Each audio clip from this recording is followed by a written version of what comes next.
ആരാണ്? 32 പേരായോ?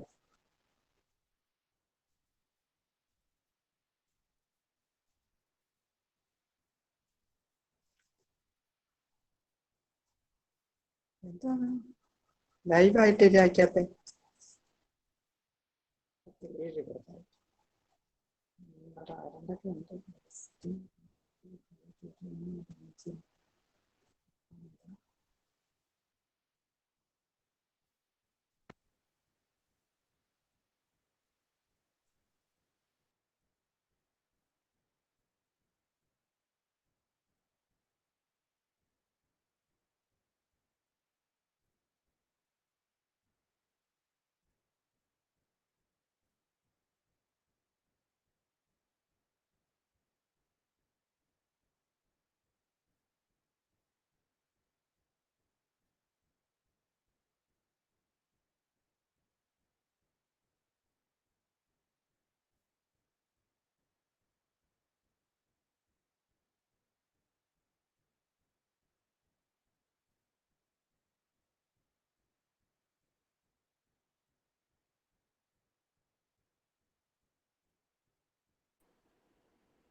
Hello. Hello.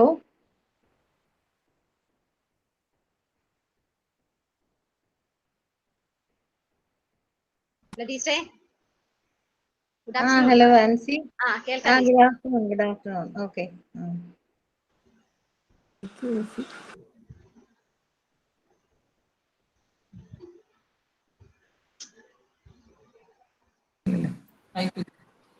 So good morning to all. Geeta teacher, good morning. Good morning. Good morning. Good afternoon. Good afternoon. Good afternoon. Okay. Good afternoon. Okay. Nina. Yes, ma'am. Are you ready? Ready. Can we start? Pardon? Can we start? No. Bishop. Bishop vanillalla. Bishop Time only. We Sudhir can start sir. by 2. Yeah.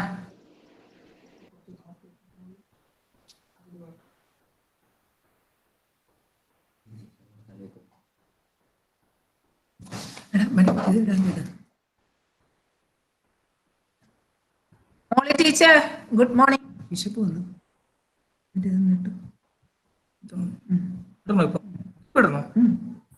Hello. മോൾ teacher. അയ്യോ പിതാവ് വന്നു. പിതാവേ good morning father bishop. ഞങ്ങൾക്കൊക്കെ good afternoon. Work ചെയ്ച്ച good afternoon. Tony അച്ഛ good afternoon. അച്ഛ നമുക്ക് ഒരു 5 മിനിറ്റത്തേക്ക് ചുമ്മാ ഒരു സ്ക്രീൻഷോ ഇടട്ടെ. പിതാവുണ്ടോ? സുധീർ സാർ വരുമ്പോഴത്തേക്ക് ഒരു സ്ക്രീൻഷോട്ട് ഇടുവാണേ.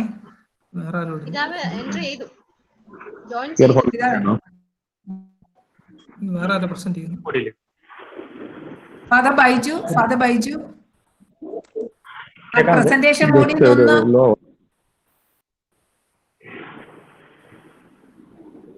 ഹലോ ബൈജു വെച്ച പ്രസന്റേഷൻ മോഡിൽ നിന്നും പ്രസന്റേഷൻ മോഡിലാണ് കിടക്കുന്നത്.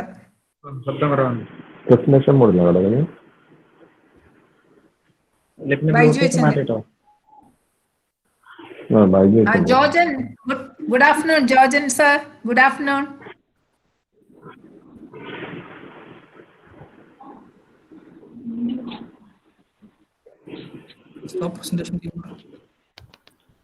രശ്മി കയറിയോ? ഇപ്പൊ തരാം.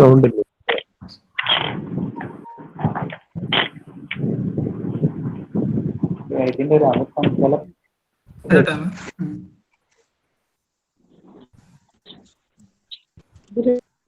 വേറെ ആരെ പിന്നെ ഇട്ടേക്കുന്നു.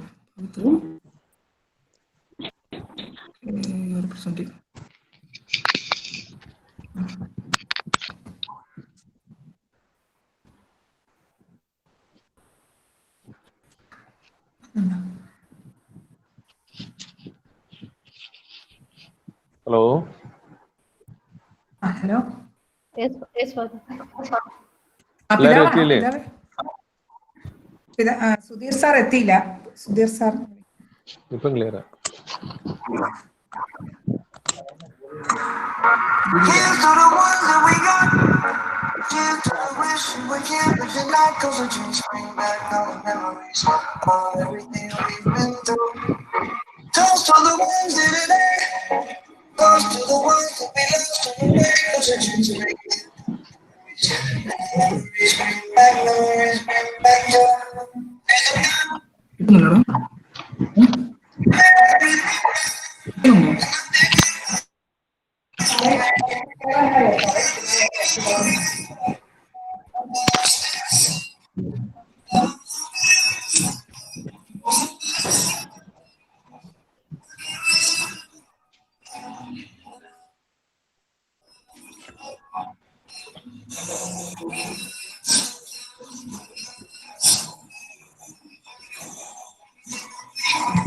Good afternoon teacher.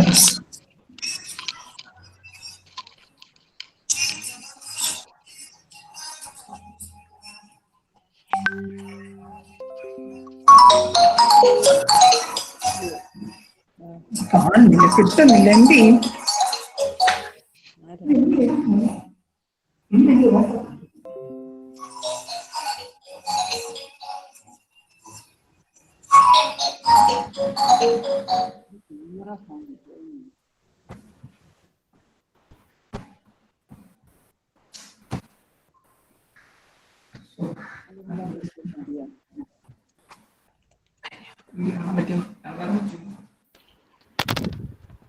ഒരു ചെറിയ വീഡിയോ കിട്ടിയായിരുന്നോ? കണ്ടായിരുന്നോ?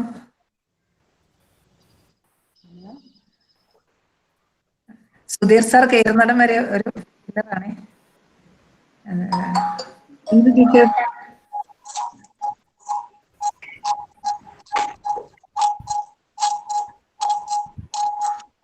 സുധീർ സാർ ജോയിൻ ചെയ്യാൻ ശ്രമിക്കുകയാണേ.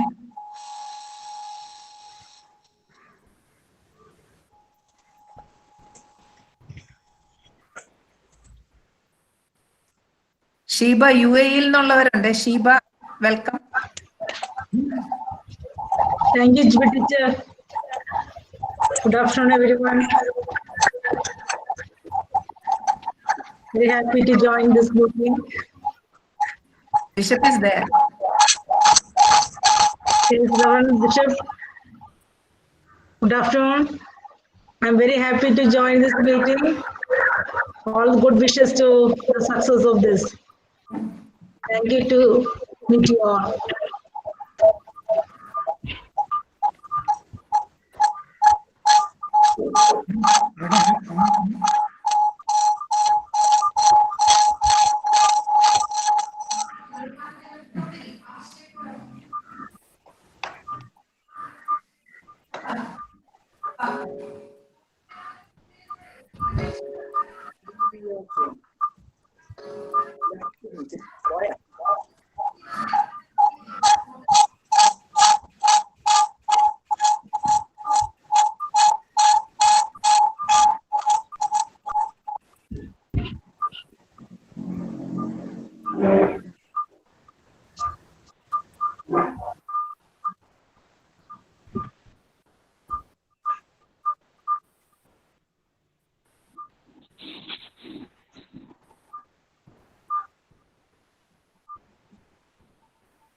Jibi, Dr. Jibi. Georgian sir is from Goa. He is from Department of Education. From Goa, 2-3 of us have joined. Yeah, Munari very joined. I think. Yeah, Deepa is there. Dr. Deepa is there from Emma Department. Mr. Sanjay. Welcome, all of you. Welcome, sir. Welcome, sir. Hello, sir. Hello, sir. Hello, welcome. Hello. Hello. Jibi. Hello, Jibi.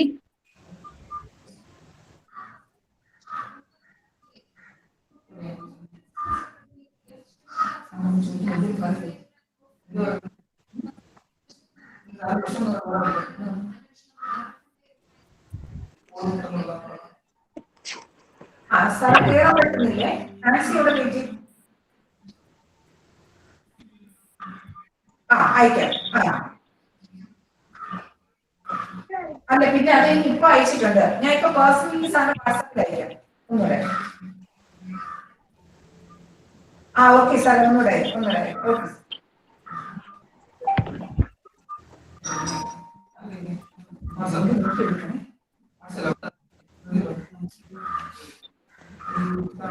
Either teacher, how are you?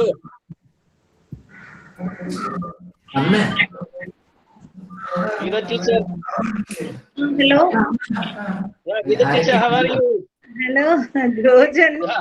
Yes, yes. I'm fine. Oh, Yeah. now We have where gone from Goa. are you Yeah. now? Yeah, Huh? we are in Goa now. Goa. Goa. ഇത്തിരി നാളായി കണ്ടിട്ട്. Yes. Okay, right. സുഖമായിട്ടിരിക്കുന്നോ? I've been here for last 23-24 years now. Yeah. Father Baiju. Father Yeah, Baiju it is Achan is president of Mysore chapter. Mysore chapter. Good afternoon. Good afternoon to everyone. Good afternoon, Father. Acha, good afternoon. Good afternoon, Father. Yeah, Gita ma'am, good afternoon. Good afternoon, Father. Yes, good afternoon. I think we have at least 3 or 4 have joined from Mysore right now. Yes. Very good. Yes. Your chapter is talking about means We are pulling on. I think we are to have one more meeting soon. I think lockdown has put a hold on that meeting. Maybe soon we'll be having another meeting soon. okay. How are you all there? Yes, fine. Yeah. Acha. Hello.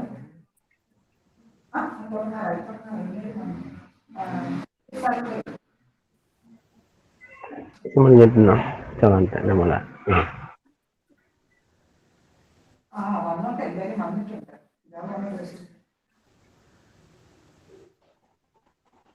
അവർ 2 മിനിറ്റിനകത്ത് ജോലി ചെയ്യാവോ? അടുത്ത സമയത്ത് പറയാം. ശരി.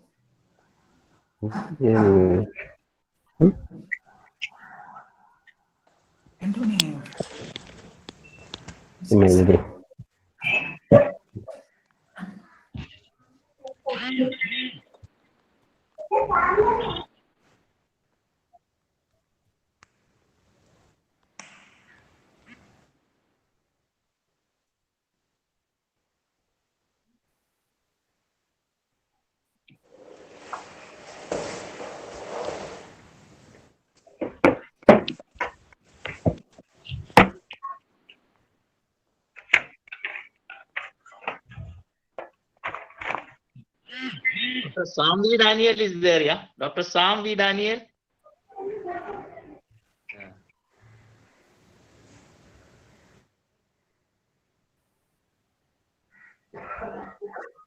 Hello. Yeah, Sam is there. Hello. I'm here. Yeah, I'm here. how are you? Welcome, Sam. Fine, Welcome. Jojan sir. After so many years. Yeah. So many years. Very glad to meet you. Yeah, glad Okay, to bye. meet you. Same. Bye. You are also fine. You are also fine. Yeah, fine. By God's grace, fine. Oh, thank you. Very good. Okay. Yeah. Thank you. Nice meeting you.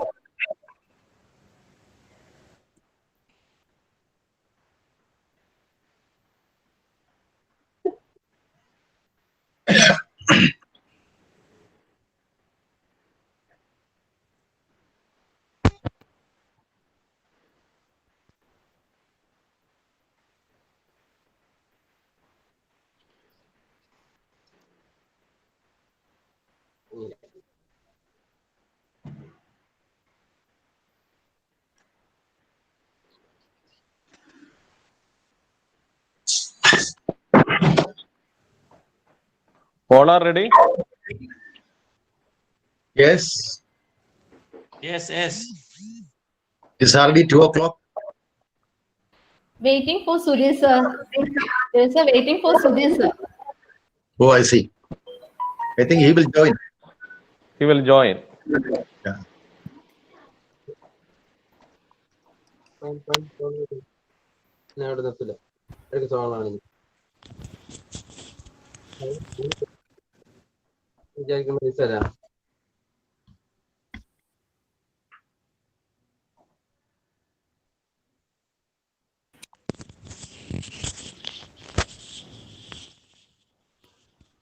Sudhir sir has joined. Okay, that is good. Hello, good afternoon. Good afternoon, Sudhir sir. We are waiting for you. Good afternoon, sir. Good afternoon to all of you. Good Okay. afternoon. Welcome. Okay. They are all my.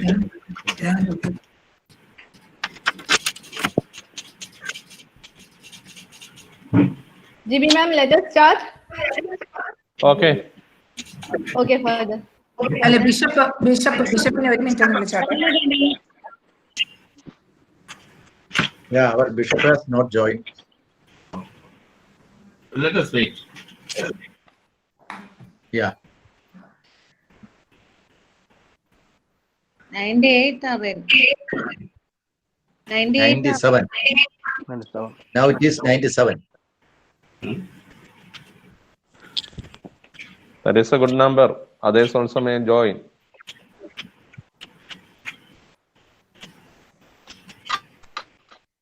Good morning.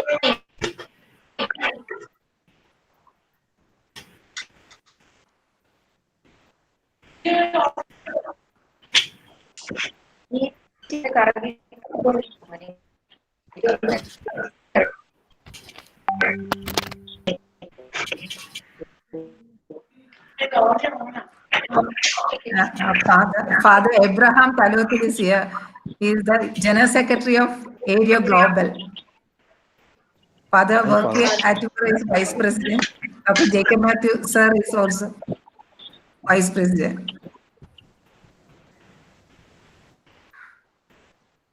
Father Talothi, welcome. Sudhir sir, Talothil. good afternoon, sir. Very good.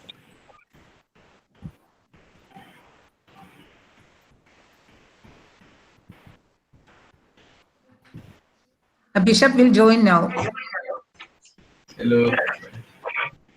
Bishop is trying to join with us. Good afternoon.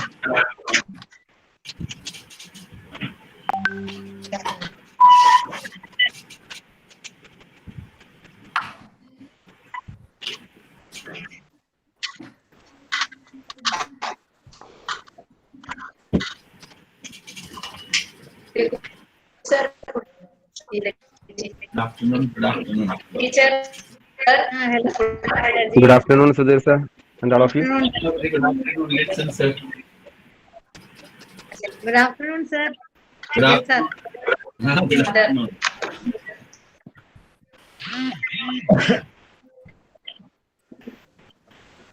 Nina, we can start it within 2 minutes. Okay. Okay. Get ready. Okay. Reshmi, are you here? Reshmi? Yes, ma'am. Yes, ma'am. Okay. Welcome, Vidave. Mute.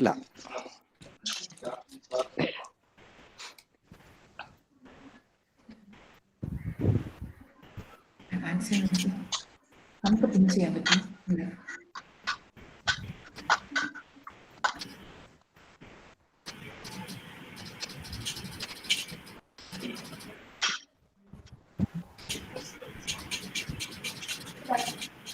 Hello. Welcome, Vidave. Welcome. Vidave, good afternoon. Hello, good afternoon. Good afternoon, Vidave. Good afternoon, Vidave. Good afternoon. Good afternoon. Okay, let us start. Vidavinte microphone is mute.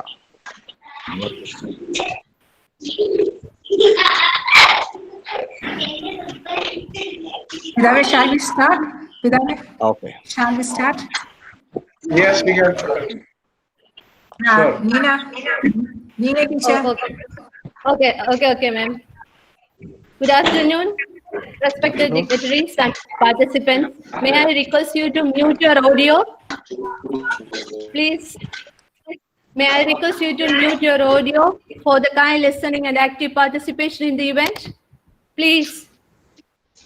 All please mute your video. Here we are starting the program now. Okay. To begin this auspicious occasion, may I invite Dr. Rishmi M. for invoking the Almighty.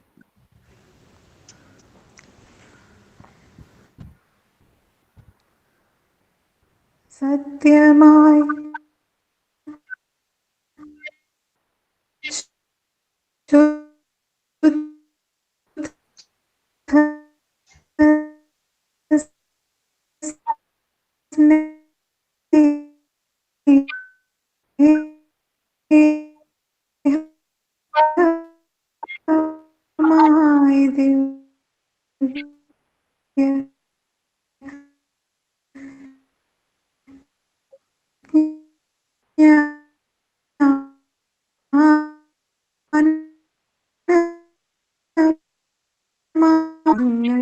ഏകണേ ഞങ്ങൾക്കെപ്പോഴും ഏകണേ ഞങ്ങൾക്കെപ്പോഴും.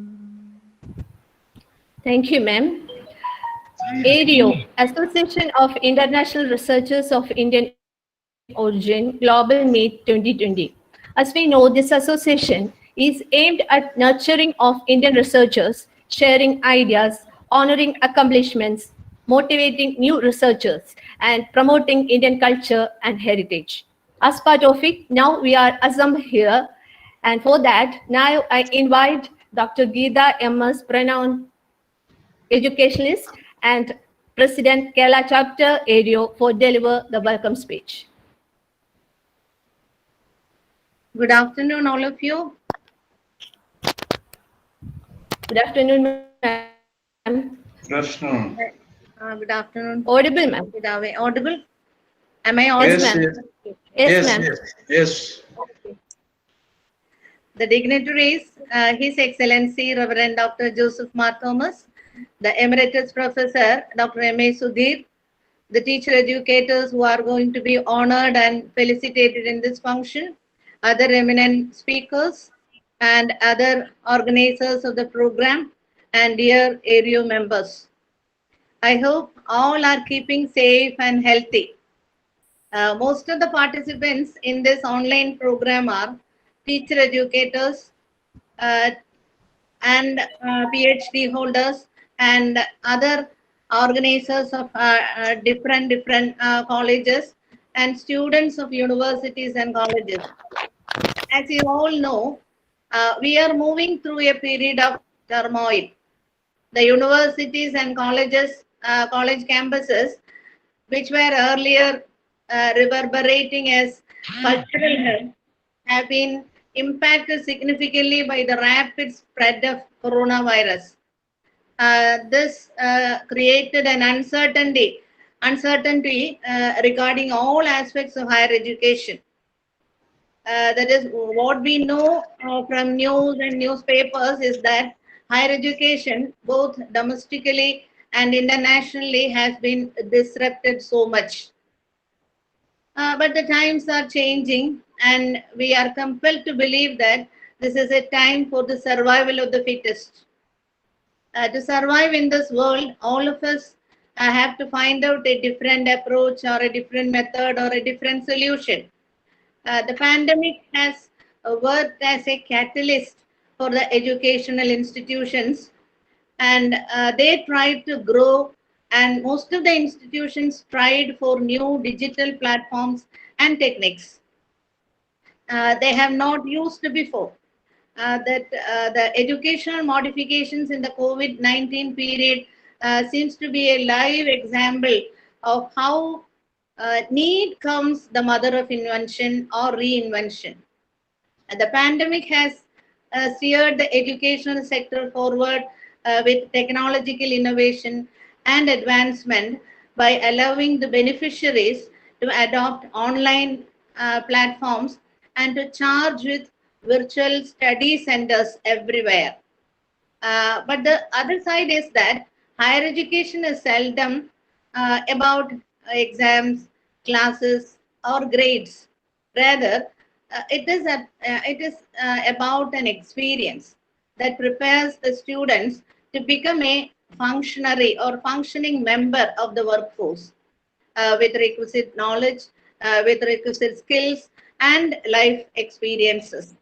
Let us think about more, and let us discuss more about this through this webinar. And this is a webinar by Airio Global. Here we are going to discuss the topic unlocking higher education resources in the pandemic period. Here we have His Excellency Reverend Dr. Joseph Mark Thomas for delivering the presidential address, and the Emeritus Professor Dr. M.A. Sudhir to talk about the main theme. And you need no introduction about our dear Bishop, who is now the Bishop of Sultan Batheri and the Global President of Airio, under whose leadership all the activities of area are running very smoothly without any disturbances even in this pandemic period. Uh, that is, this year in 2020, we have conducted 5 seminars so far, collaborating with teacher education institutions in Kerala and outside. The first one was in January 16, 17, and 18. That was in Bangalore. We have collaborated with the DePaul College of Education in Bangalore. And the topic was research paradigms for sustainable development, a move towards quality enhancement. And the second seminar was on January 31st and February 1st in Christnagar College of Education in Trivandrum, and it was on transformational leadership. And the third one was during February 27, 28, and 29. And that was in NSS Training College at Palam on the topic education for conscientization. And in March 8, 9, and 10 at St. Joseph's College of Teacher Education, Ernakulam, on the topic that was on a Women's Day. We have celebrated that, and the topic was an equal world is an enabled world, realizing women's power. These 4 webinars we have conducted in real physical platforms. And after that, this seminar, after that, our world is under the grip of COVID pandemic, and the schools and colleges were shut down, and and the association moved towards online conferences. The first online webinar was on 6th June, and there we have discussed the topic online learning during COVID period, a SWOT analysis. And this is the second seminar we are conducting, and the topic is unlocking higher education resources during COVID period. And in all these seminars, the members in Airio have presented themselves in the role of theme presenters, panelists, chairman of the paper presentation session, moderators, and in some cases in the capacity of organizers also. And our sincere appreciation to dear Bishop for giving proper directions to conduct all these programs very smoothly in different venues by giving human resources from Airio. Today, our Bishop is here for the presidential address. On behalf of every member of Airio, I extend a very gracious welcome to him. Next, we have invited Emeritus Professor Dr. M.A. Sudhir for the theme presentation. He also needs no introduction, but as it is a matter of form, I am doing it now. Dr. M.A. Sudhir was a former professor and head Department of Rural Research and Extension Studies, Gandhigram Rural University, Dindigal, Madurai, Tamil Nadu. And after his retirement from the service, he became the academic coordinator of Central University, Kasaragod. Now, he again joined as emeritus professor in Gandhigram Rural Institute, Tamil Nadu, and a very well-known educationist in India who can talk authentically on any subject relating to education. Today, you are also going to listen to his words in the form of a keynote presentation, and you will also form the same opinion about him after his talk. Sir, you are in the online on time, and I extend a very hearty welcome to you on behalf of the association. Airio members, Father Dr. Varki Atubratu, Dr. V. Rekhu, Dr. Baiju, Reverend Father Baiju, Professor Jacob Matthew, Dr. K.Y. Benedict are here for felicitating the function, and Reverend Father Talotil is here as a participant, and Father Tony, Reverend Father Tony, for proposing thanks to the function. Nobody wants an introduction of any of these members. They are all very well-known person to all area members. A very warm welcome to all of them to this program. And this year, a few of the area members have been lifted to different posts in universities as chairman, board of studies, syndicate member, principals of different colleges. And some of the area members have been awarded with PhD in education. And there are awardees from other organizations also. Airio wants to honor them all, and I am not disclosing their names now. In this association, it is the privilege of the bishop to announce their names and honor them. Similarly, some of our members were retired from service this year, and Airio wants to felicitate them also. Their names also will be announced by bishop.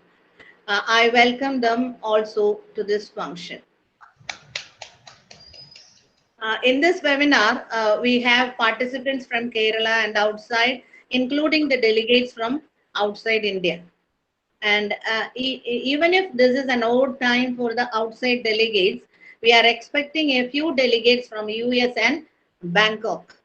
A very cheerful welcome to all of them. And I want to say some words about the organizer, Dr. G.B. Givargis. That is, Dr. G.B. Givargis has taken great pains to consolidate the names of achievers and retired persons. Yesterday at 11 p.m., when I called her, she was in front of the computer doing all these things. And Dr. Nancy, Assistant Professor of Marthiophilus Training College, is our technical expert. I extend a very friendly welcome to both of them. And today, we are operating this webinar through G Suite platform. And we have 248 registrations so far. And only 100 are in, I think. 108 are in now. But we will expect all of them before the ending of the session. We have 248 registrations, and simultaneously you can access it through YouTube live streaming and also Facebook page live also. A very hearty welcome to all the participants attending the program through all these platforms. And I thank and I appreciate Nina Thomas for comparing this session, and welcome to her also, and wish you all a very healthy stay, safe stay. These are all unsettling times, and COVID-19 is affecting our personal and professional lives, and those whom we love and care. And I wanted to wish you, your loved ones, and fellow colleagues a very safe passage through this difficult period. And please take care, stay positive, and find some time for having fun and smiling. The government have given us certain restrictions, and it is challenging operating under these current restrictions. However, I am confident we will get through this period together. Uh, okay. Thank you. Thank you very much. Thank you, ma'am, for your beautiful welcoming words. His Excellency Joseph Ma Thomas is the source of energy for this organization. As we know, he is a resourceable mentor and a powerful educationist. Now, I invite His Excellency to deliver the presidential address. Esteemed members of this seminar, dignitaries, learned participants, ladies and gentlemen, friends. It is my privilege to greet you all as we gather for the global meet of Airio. The theme of our webinar, Unlocking Higher Education Resources in the Pandemic Period, is a timely one in today's context. We have a veteran educationalist of international repute, Dr. M.A. Sudhir, to deliver keynote address on the theme. He is very personally related to me. At the same time, I am very much indebted to him because under him, I took my PhD in education. So this time it is a very gratifying recollection that Dr. M.A. Sudhir is giving the keynote address, though our Airio State President, Dr. M.S. Geeta, was welcomed in the dignitary. On behalf of all the seminar participants, I once more welcome Dr. M.A. Sudhir, my esteemed teacher also. Thank you for your presence. Thank you. Thank you. I welcome all the participants, global leaders, national, state and regional leaders of Airio. Your presence and your guidance make Airio a dynamic academic organization. I thank you, all of you, for your valuable presence. As it is announced, 248 members are attending this webinar. Even though I cannot see all of you, but I understand that your presence make this seminar a wonderful one.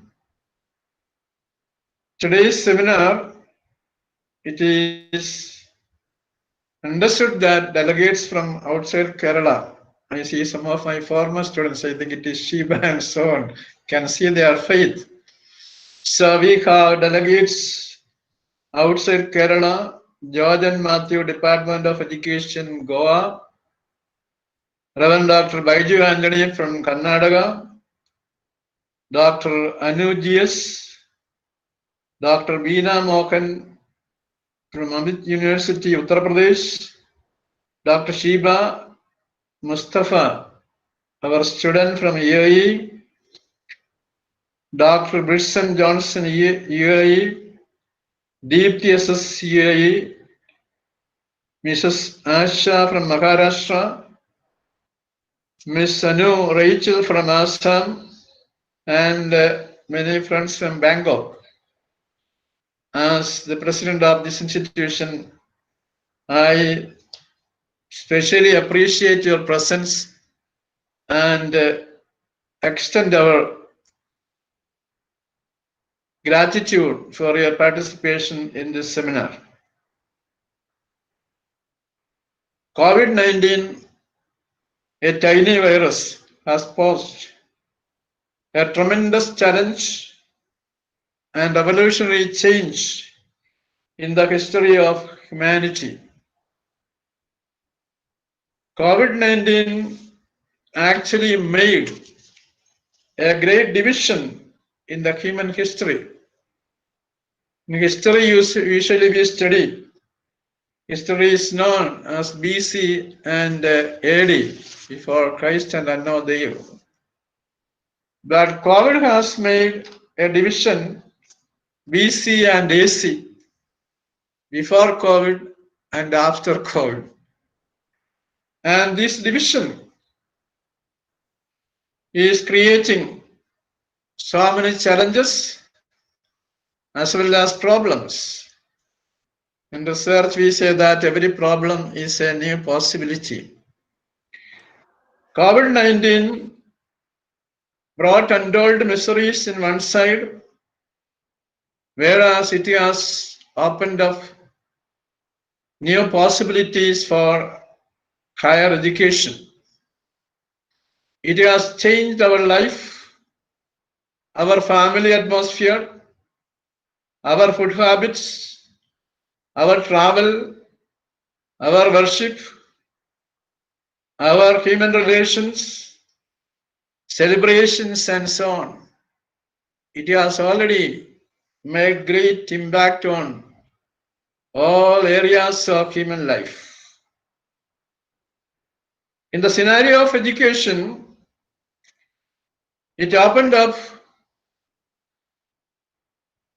new vision for education.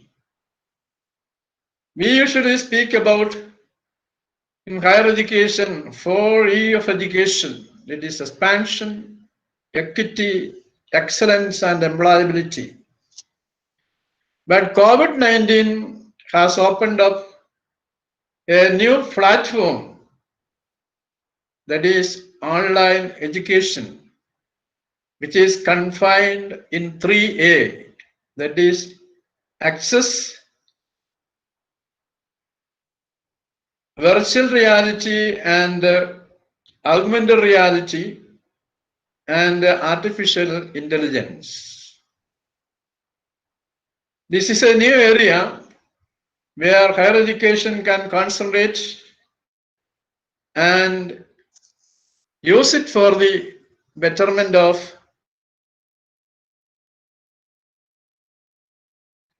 even COVID-19 has changed our personality. We have a core personality and a role personality. Today, COVID-19 has created a new personality, digital personality also. Every human being is creating a new personality because of COVID-19. We find that formal education has lost its significance, whereas informal education, distant education is getting priority in the higher education field. Technology became one of the most powerful tools in the hands of teachers and even students. Online learning, online examination, online library, online laboratory, electronic books, all these new areas has opened up great scope for higher education. I think we have Dr. M.S. Sudhir here to give a detailed keynote address.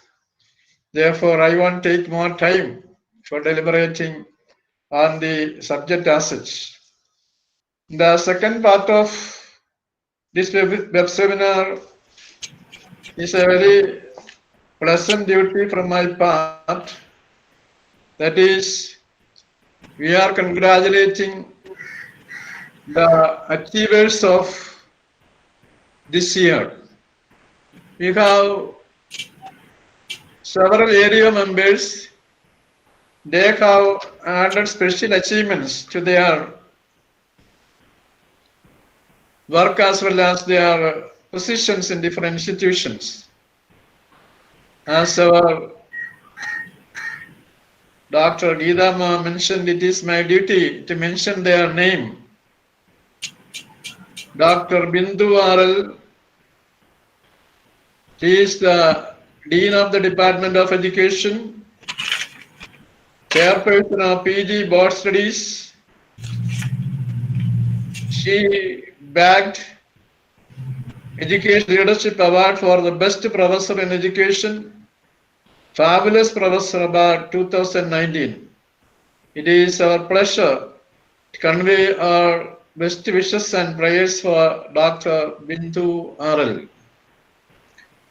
We have another veteran area leader, Area Vice President Kerala Chapter, Dr. Geeta Janet Vaitas, Chairperson of PG Board of Studies, Department of Education, University of Kerala.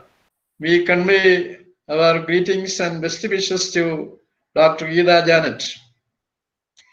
We have Dr. Varghese K. Churian, who is the principal of St. Joseph Mananam College. He is the member of the area executive in the northern region, and last week he is appointed as a syndicate member of MG University. On behalf of all the area members, I congratulate Dr. Varghese K. Churian and convey our best wishes and prayers for his work in the university. We have Dr. Anwar K. He was back principal of CT Kodamallur, Manimudra Award for Best Teacher 2019. We congratulate and convey our best wishes to Dr. Anwar K. We have Dr. Mariana Matthew, newly appointed principal of Pete Memorial College. We convey our best wishes to Dr. Mariana Matthew. We have Dr. Arun Kumar P., most committed teacher education extension work award winner. We convey our best wishes and prayers to Dr. Arun Kumar P.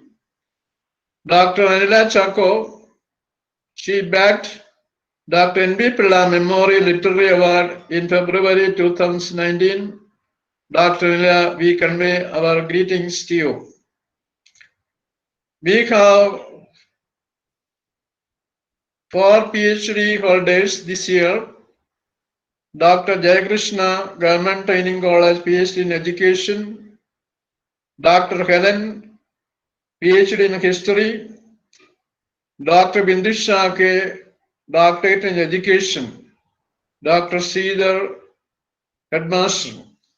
We convey our best wishes and prayers to all the PhD holders of our association. We have few new principals appointed by different authorities. That is, Dr. Mariana is the new principal of Pete Memorial College, Mavelikara. Dr. Rajeshwari, Government Training College, Calicut. She is very close to me and always helps me also. It's a personal gratitude also I express.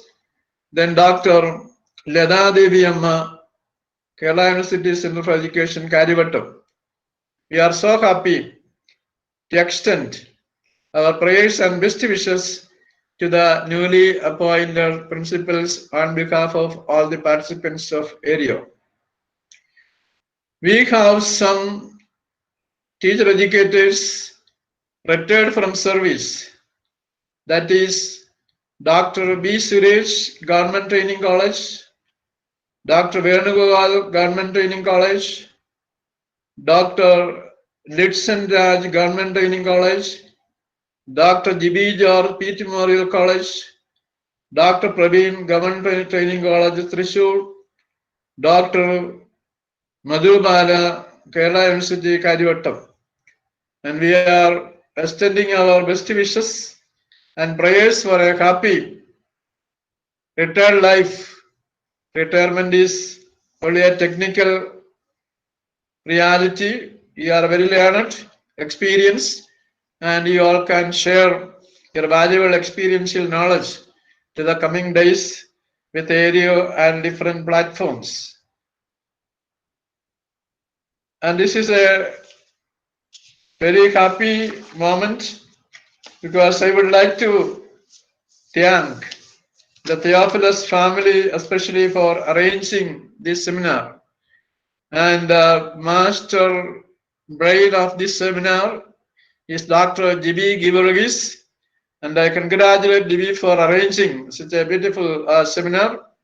And we have Dr. Benedict, MDT family head, and MDT family members, and Dr. Nina, and all the members of MDT College. I congratulate them and wish them all the best. May God bless them for arranging such a beautiful seminar. I take this opportunity to convey my prayers and best wishes to all the leaders. We have the global vice president, two of them I could see that Jacob Matthews sir and Monsignor Varki Atavarat. And we have the global treasurer, Dr. GB. And we have the national president, Dr. Rekhu. And we have vice president, Dr. Benedict. And we have the state president, Ms. Geeta, and state vice president, Geeta Janet Vaitas. And I think many others are here. I cannot see all of you. Anyway, you have arranged a wonderful platform to discuss on a very pertinent subject regarding unlocking higher education resources in the pandemic period. And I wish every blessings from God for each one of you, your family, and your places where you live. May God grant you all the blessings in the coming days. Thank you so much. Thank you, Your Excellency, for the inspiring words. Our chief guest is a well-known expert in the national as well as international scenarios. It is our duty to acknowledge Sudhir sir for sharing his valuable ideas and time with us. For that, let me invite Dr. Bindu B., Joint Secretary, for that concern. Respected dignitaries, it's a great pleasure for me to introduce our guest of honor of the day, Dr. M.A. Sudhir, UGC Emeritus Professor, Gandhigram University, Tamil Nadu. I think no one needs to go through the detailed profile of this academician to have a formal introduction. It will be a Herculean task to point out all the achievements in the field of education for the past 40 years, having n number of publications in the form of books, journals, research articles, government reports, and around 30 PhD theses, and also 42 MPhil dissertations. More than this, he is a man of simplicity, an academician par excellence.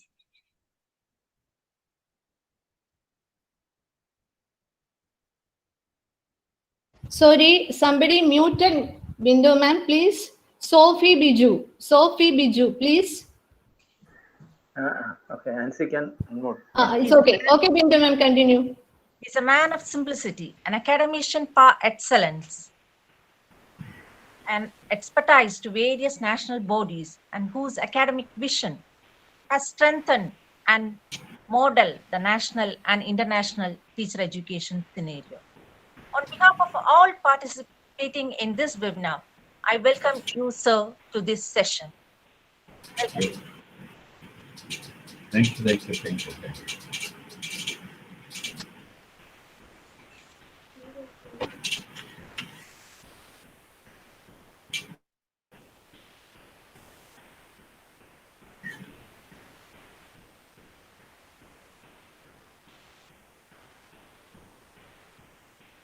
A very good afternoon to you. Good afternoon, sir. Good afternoon, sir. Good afternoon. Good afternoon. From Gandhigram. It's a great pleasure to join all of you on this Airio webinar Global Meet 2020. His Excellency, Highness Most Reverend Bishop Dr. Joseph Mar Thomas,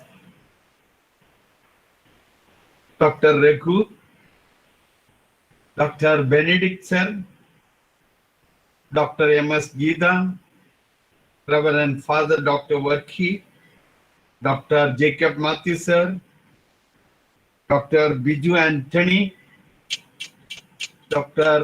and a number of other dignitaries who are very close to me and who are very much known to me on various forums. Also, the esteemed members of the Airio community from all over the globe and at the national levels.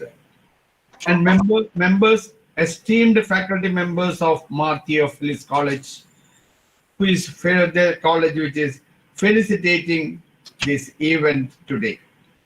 And my dear research scholars and students, and also the awardees, those who are going to receive these awards, and many of them, Dr. Bindu, Dr. Janet, Dr. Varghese Cherian, Dr. Anwar, Dr. Mariama, Dr. Arun Kumar, Ida Chako, all of them are very much close to me in this academic sphere.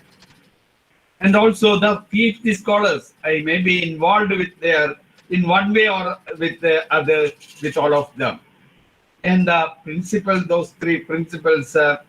Mariama, Dr. Rajeshwari, Dr. Leda Devi, and the senior faculty or teacher educators who have superannuated, like Dr. Suresh, Dr. Venugopal, Dr. Litson, Dr. G.B. George, Dr. Praveen, and Dr. Madhavin. So all of them are known to me in one way or the other.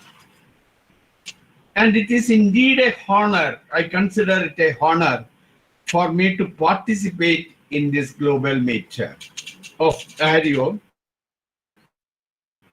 which is an international association, or I will say it is an international body, a professional association with with a valuable contribution to the research and academics in the country. So they are extending a lot of programs, arranging a lot of programs for empowering especially the teacher education programs of India. So it is indeed a pleasure to join you all and address in this meet on a very crucial and current theme, that is unlocking higher education resources in the pandemic period. And also I am happy to join you all on this World Population Day. It is true that COVID-19 has taken our lives to a bare existence. Survival has become the main issue, and social distancing has been enforced for breaking the chain and to save the humanity itself. And India's tally of this COVID-19 infected persons have crossed 8,21,459 today, and almost 22,230 have been perished from India on account of this COVID-19. And the research study of the International Institute of Population Studies indicated that most victims in India are in the group of 25 to 50, and the pandemic is eating up the Indian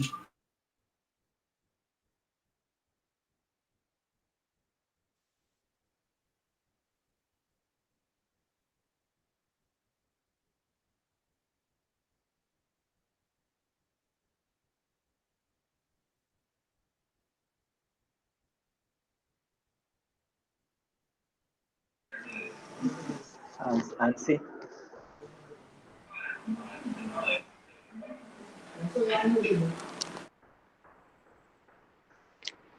GB, Dr. GB. It's a network problem at that side. So this It's unstable networking of Dr. Sudhir sir's house.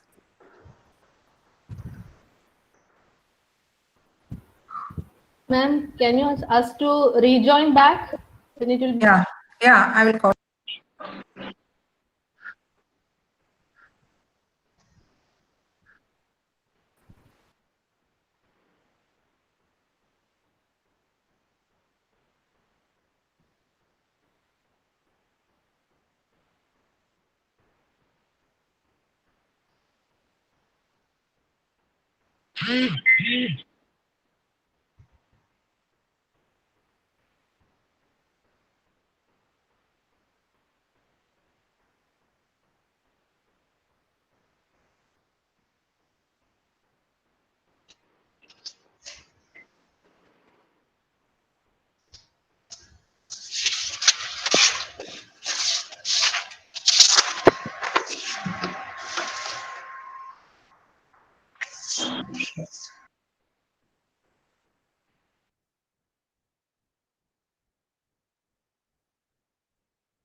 I called him, sir is trying to rejoin. Okay, if it's difficult, we can.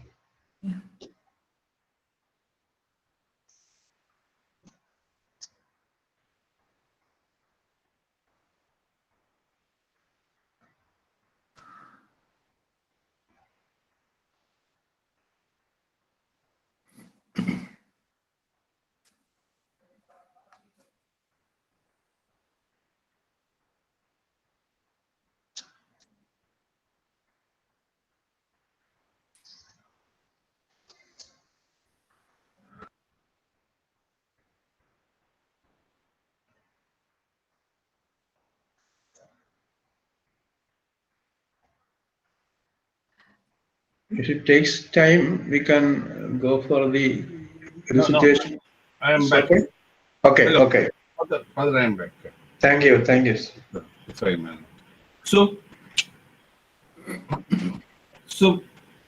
even the aerial spread of the virus, that's very, very, concerned. We are very much concerned about it. But there is no need to be panicked.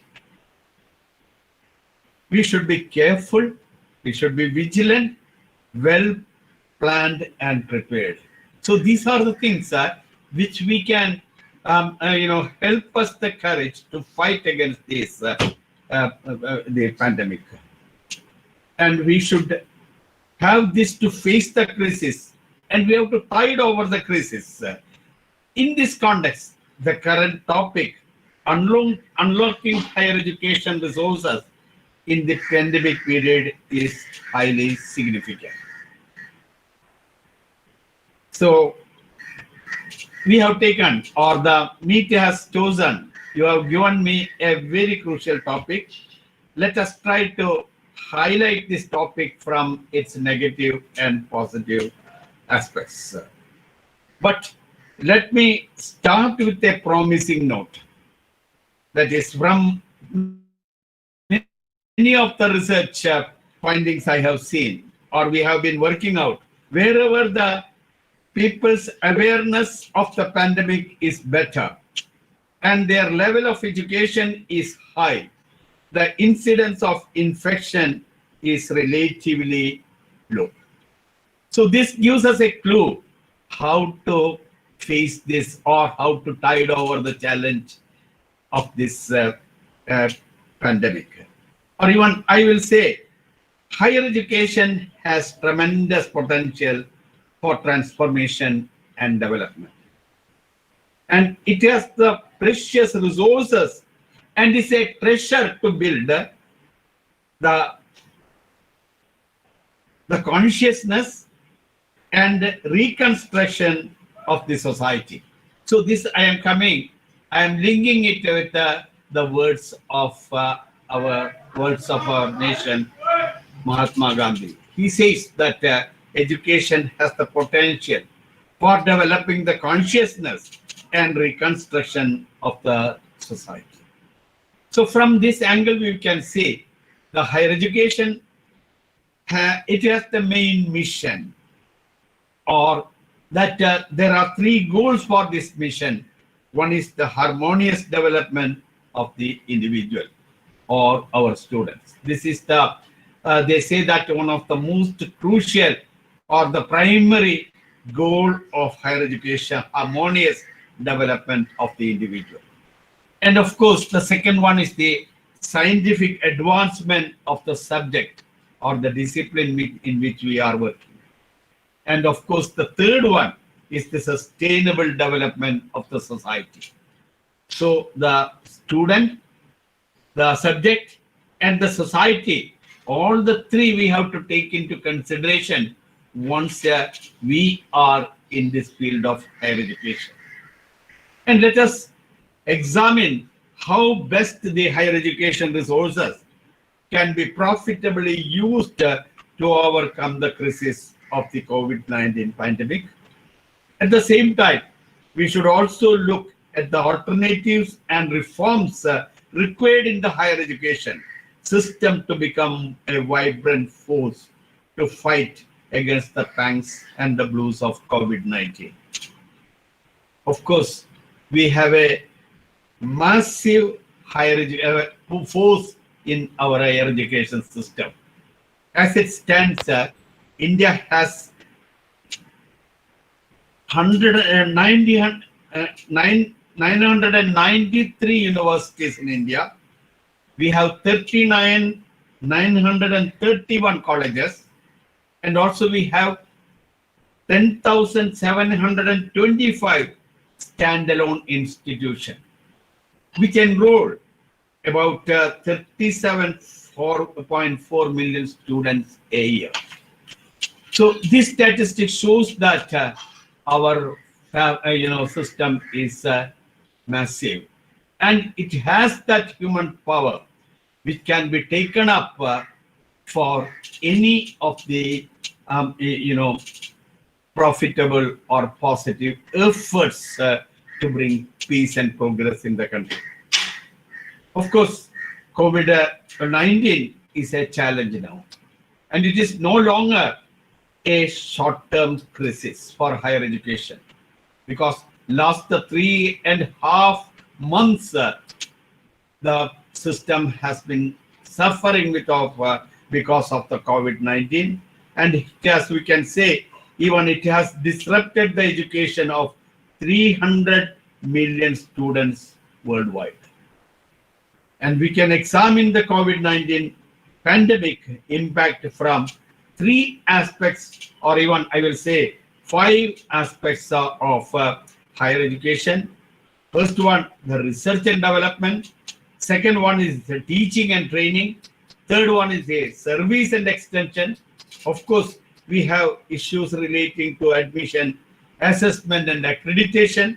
And finally, the psychosocial welfare of our students and staff, or even the students and the other stakeholders, including the teachers, their parents, and even the administrators are even the experts involved with this industry of education. So these are the 5 aspects I thought I will reflect upon, and coming to the first one, that is research and development.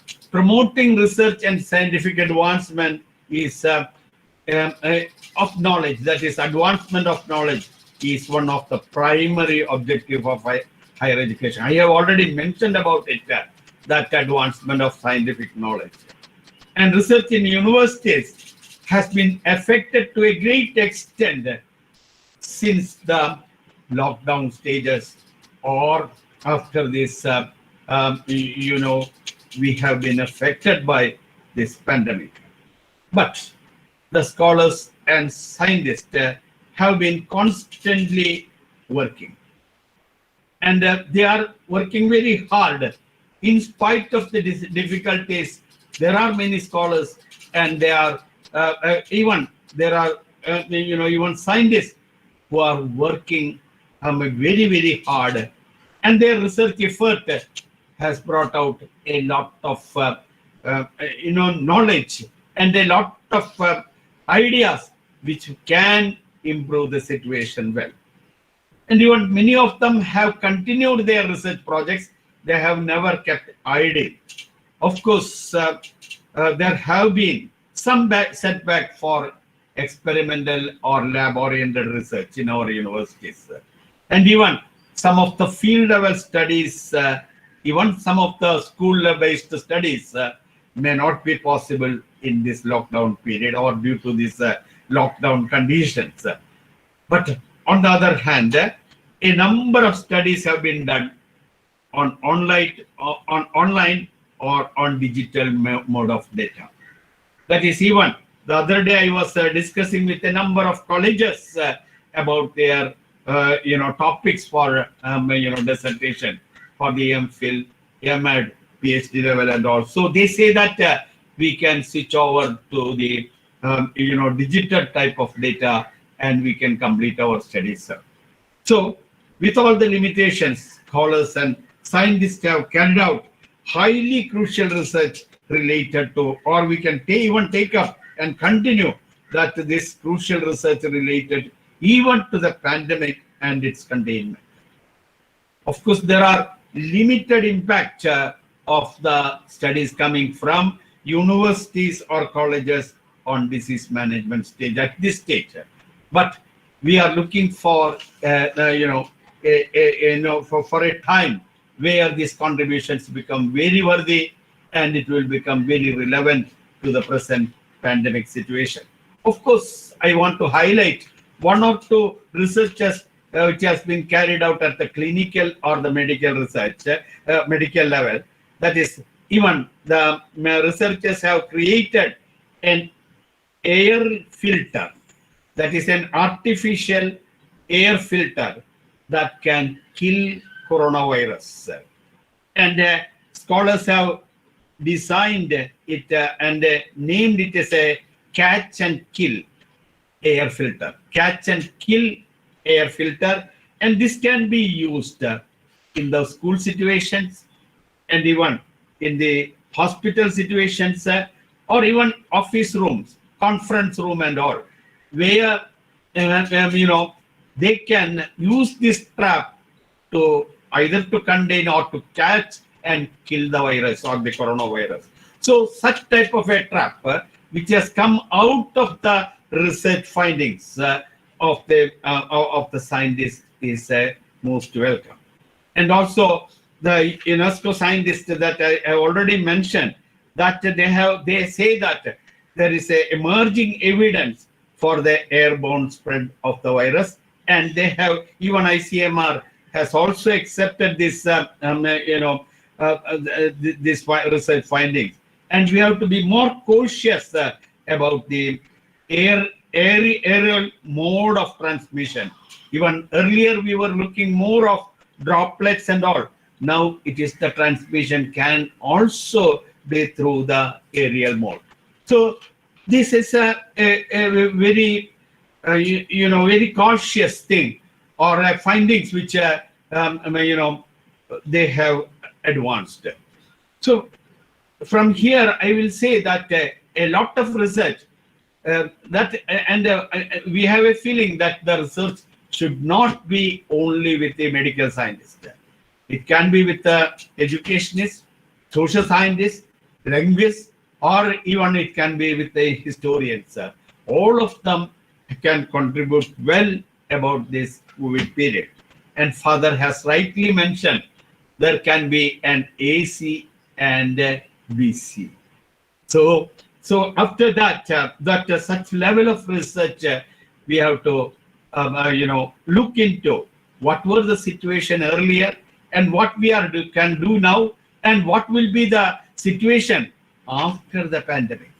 The post-pandemic state also, we have to look at from this angle. And even I will say that the research, there is the research is there is a need for the researchers to be remain connected and unified. And this Airio has given a chance for all the scholars to come together and interact and to find out what are the things going on and all. So such forums or research gates or research meetings of the scholars are imminent.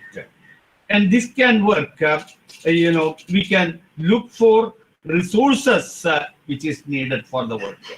And we can also find out what are the type of researchers or the area of researchers which we have to take up and how to share our research findings and how to apply and share this research. Dissemination of the research finding is also very, very important.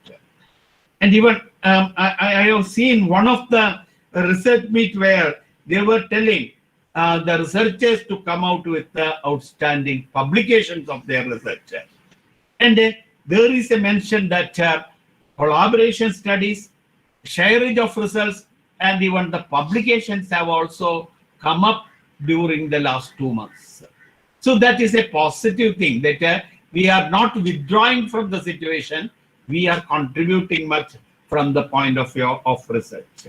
And also, of course, there is a tendency among the scholars now to attempt and discover new career opportunities.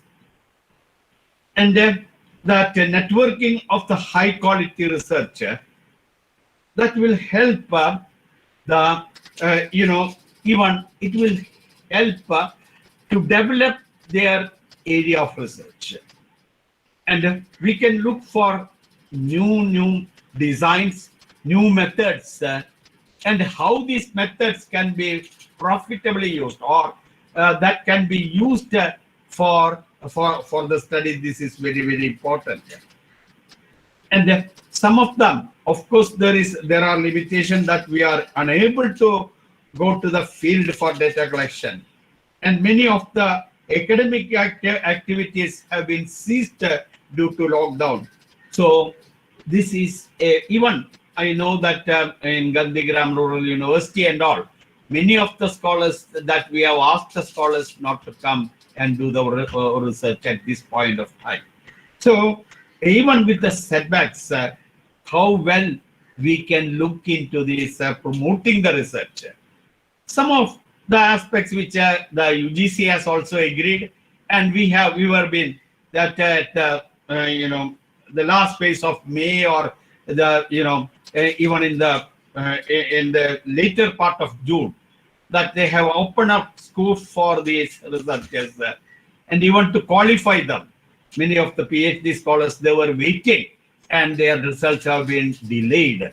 But the universities have come up with the video conferencing, and and even the scholars are now, they are happy that they can, even earlier they were a little suspect about how to face this online method for their PhD vivas and all. But they have found this is very joyful, and even this type of video conferencing and all, this has become a global participation. Many otherwise the students were even confined to their department and to some of their friends. The other day when my scholar was giving that I was say that there was a participation, even the experts or the examiners who valued the thesis from abroad, they were also available. So that is a global community has come to see your work and to appreciate your work. So this line should continue. And I will say continuous research is needed to study about the pandemic and its spread, its symptoms, and to bring up peace and progress to the society. And we have to think about more about preventive strategies, of course, in the absence of a curative measure, or we are not able to bring that is also the research is going on, that curative or that cure for as a medicine. But in the absence of that, we have to look more for a preventive strategy. I would like to mention, before I leave this topic on research and development, that there is a report on a study conducted, university, that is 3,000 registered scholars and scientists across the globe. They answered or reported or they reacted against how COVID-19 and how the social distancing measures have impacted their research. And 82% of them, they reported that it has affected their work.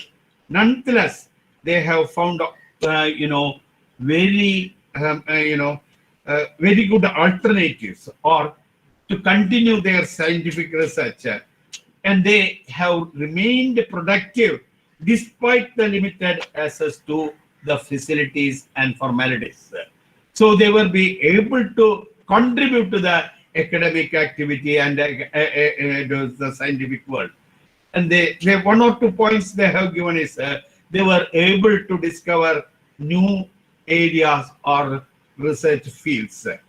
And even they were able to date with the latest data, the most irrelevant and the latest data in the data banks were available to them. Also, they were able to connect with the research bodies and present their researchers, and even they have come together to develop some of the outstanding research tools and designs. Even I have seen that we are now moving from a mixed method types of research, and we have seen some 6 or 7 type of mixed method research models developed prior to this COVID-19. But now it has extended to 15 types of mixed method researchers. These are the advanced qualitative, quantitative, combined techniques which we are bringing to the field of education or social sciences and all.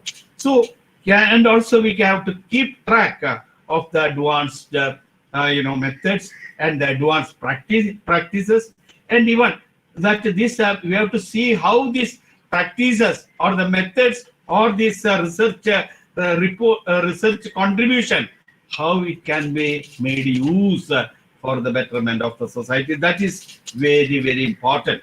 So let me leave that unless we go through this, unless we modulate our research to suit the requirements of the pandemic, this research and development will become dried off. So it is better that we keep it very fresh, and it will be highly contributive to the field. Now coming to the second aspect, that is teaching and research. Higher education institutions globally were forced to transform to digital learning or learning providers. Father has already mentioned about this, and teachers are conducting classes online during this pandemic period. Throughout this pandemic period, of course, maybe for initial 10 or 20 days, we had not adhered to that, but otherwise, most of the higher education institutions have come up with, they are, and even the teachers are prepared to conduct the classes online. But I will say that not all institutions feel fully prepared to move to online operating model. We have been doing it, but not all.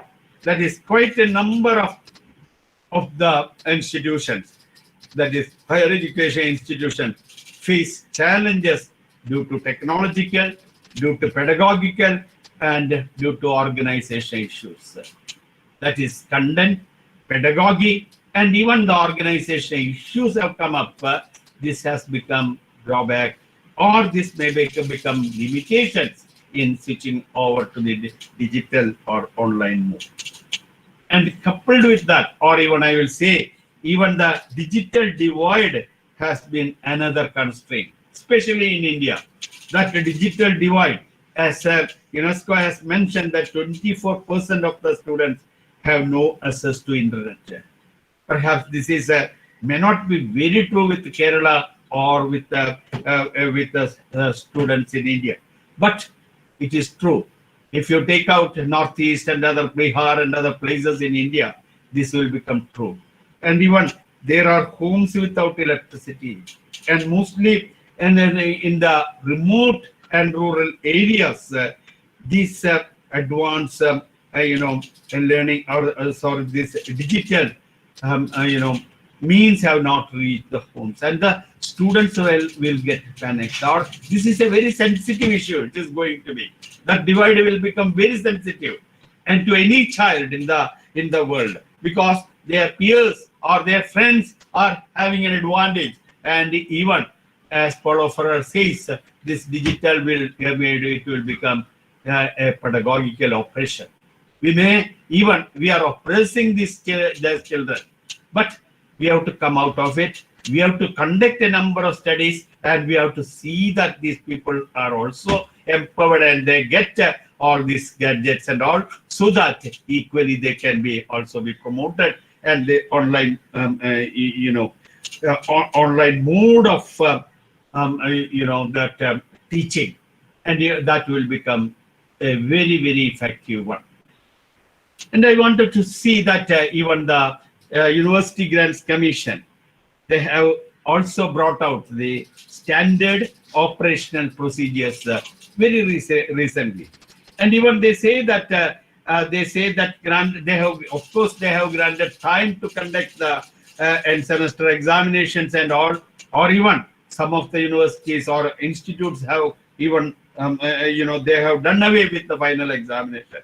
But UGC has very politely mentioned that up to September end, you can carry on with your earlier semester work, and that end semester examinations can be completed. And also the exams can be conducted in offline. They have agreed, that is paper and pen mode, or it can be online, or it can be a blended mode. So they have given all the options to us, whether it is to be offline, online, on a blended mode. But I hope and wish that there will be a lot of debate on this, which type of mode will be more applicable at this system, at this situation, or whether after the COVID pandemic is over, or whether it is when it subsides. So, and even they cites that many of the other world universities, like Princeton, Massachusetts, MIT, and the University of Toronto, they have all resorted to online mode of examination. Not only the online mode of teaching, online mode of examination and awarding the degree and all. Of course, IITs and some of the autonomous institutions have promoted students based on their past performance. That's also appreciable. And there is a view that it is unfair to hold examination in the midst of the COVID-19. So we should not make the students very much panic. So let us wait and see and conduct this test, or we have to go into some other mode.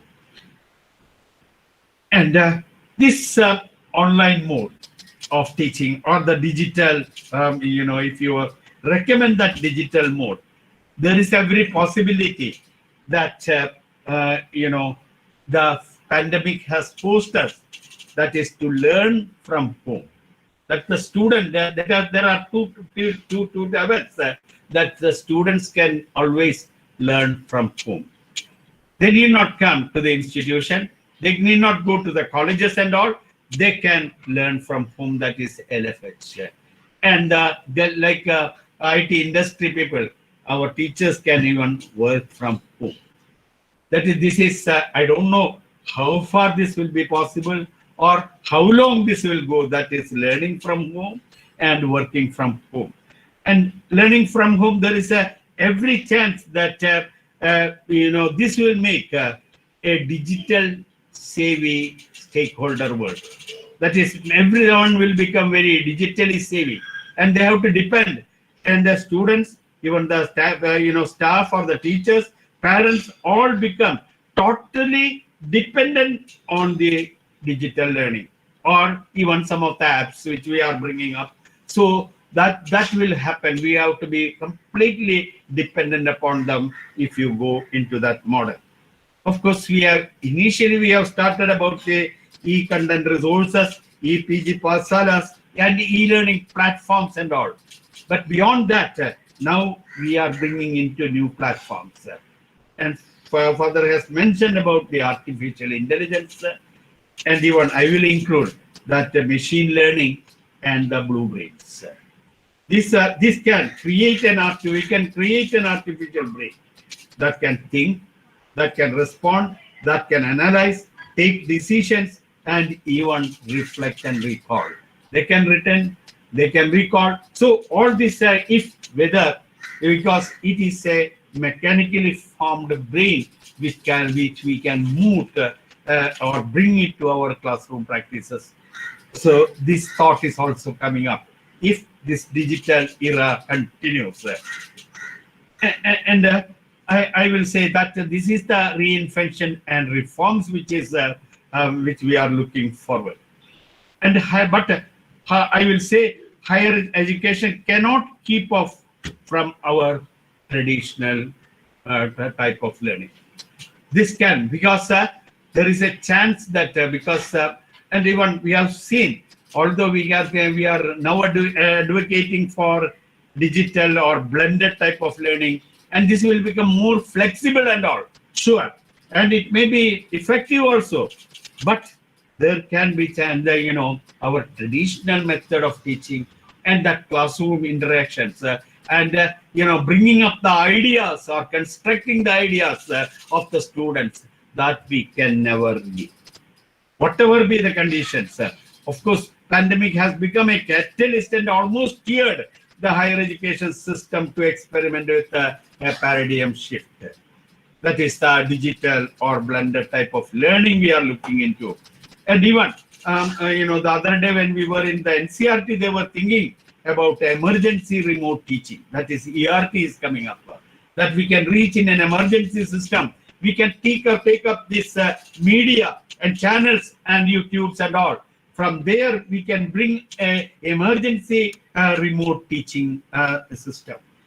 But here, we have to see that whether we should, whatever way we go ahead, whether we are bringing and we are able to attain the goals of our education, that value system, the knowledge, the skills and all. If it is possible, all right. Otherwise, still, when we recover, we have to go into our traditional mode. Of course, the higher education institutions have opted for the Google Meets, the Zoom platforms, the webinars, all the conferences, seminars, meetings, discussions, competitions have all been held even in a hassle-free environment. That we have. Even today's meeting, sometimes there will be that technological disruptions or technological lag will come. Otherwise, the system works very well. But we have to think about the efficiency and efficacy of this digital mode when you take them for teaching and training. I have already mentioned about it, and the feasibility from the institutional context. Whether our higher education institution can evolve the system and whether they have the infrastructure and instructional facilities there to evolve this system. Otherwise, it's good, and we have to think in terms. Earlier, we were thinking the content pedagogy integration. These were in every mechanism we were bringing in teaching learning process, that how to bring in that content pedagogy integration. But now it stands as content pedagogy technology integration. And even I will say that not only these three, the learning context also should be taken, whether they sit at home or in the class or with their friends, that have to be looked into very well. And the teachers have to be oriented, teachers have to use this teaching tools or the technology tools, but to conduct, they have to use these tools very well to conduct and award the grades to the students. If they teach on one method, and if they go back and they cannot do that evaluation or the assessment on the same, then there will be a gap between the two aspects of the system. So that has to be kept in mind, and we have to train the teachers well in this system and keep them active and interested in their lesson. This is we have to keep the students very active and interested in the lessons. Hopefully a lot of training and a lot of research studies will come up in this field shortly. But I will say there are positive impacts and negative impacts. One is the negative impacts are that there are studies, recent studies, or even some type of an action research I have shown that this, they become passive learners. There is a chance that students become passive learners through this, they just, whatever you give, we create and they consume. The teachers create and they consume. So this method goes on. Then there will be that there is every chance our children will become very, very passive learners. That activity methods or the conscientization or the constructive methods will go away. So this has to be looked into. And second point is that they will lose this interest.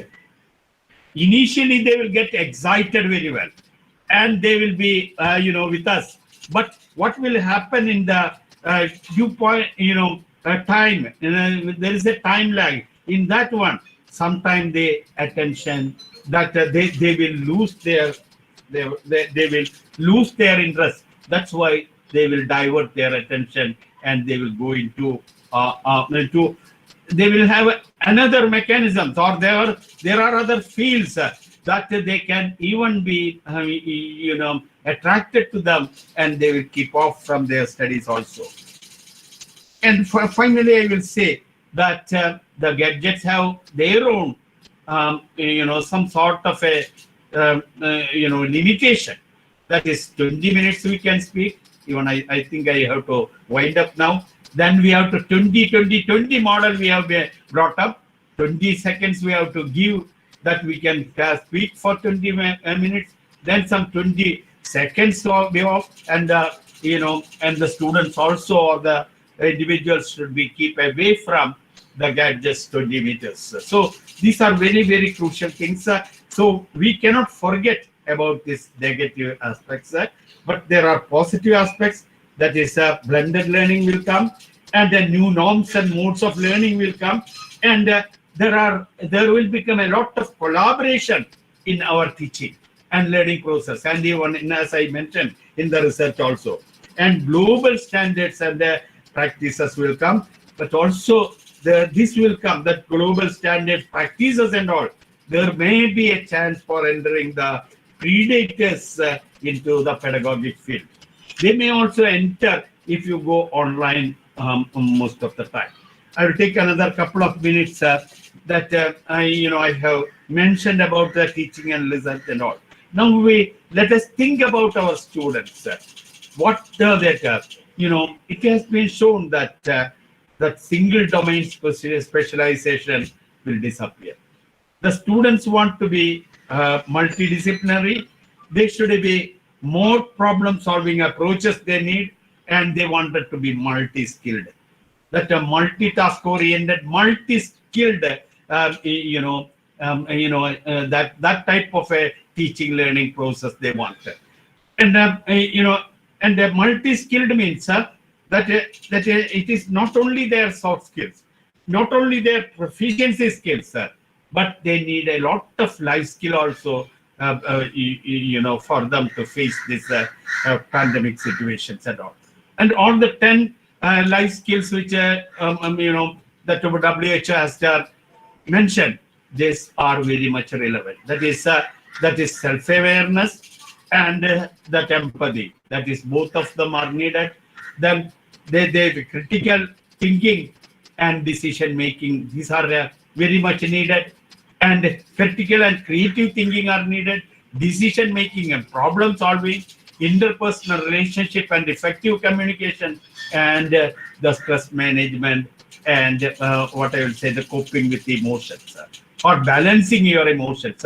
If you can bring up a model based upon all these things, that will be great. And learners will look for that transformatory type of a system in higher education, that it can transform the learner, it can transform the knowledge, and it can even transform the system. Of course, admissions are going to be delayed, but the turnover will be very good. That's what the predictions are there. The learners will come and join us in all the streams in the school, schools, colleges, and universities. They are waiting, and admissions will be mostly online. And there can be different level, that is global level test, national level test, state level, and institutional level. So they can opt for any one of them and get into these courses.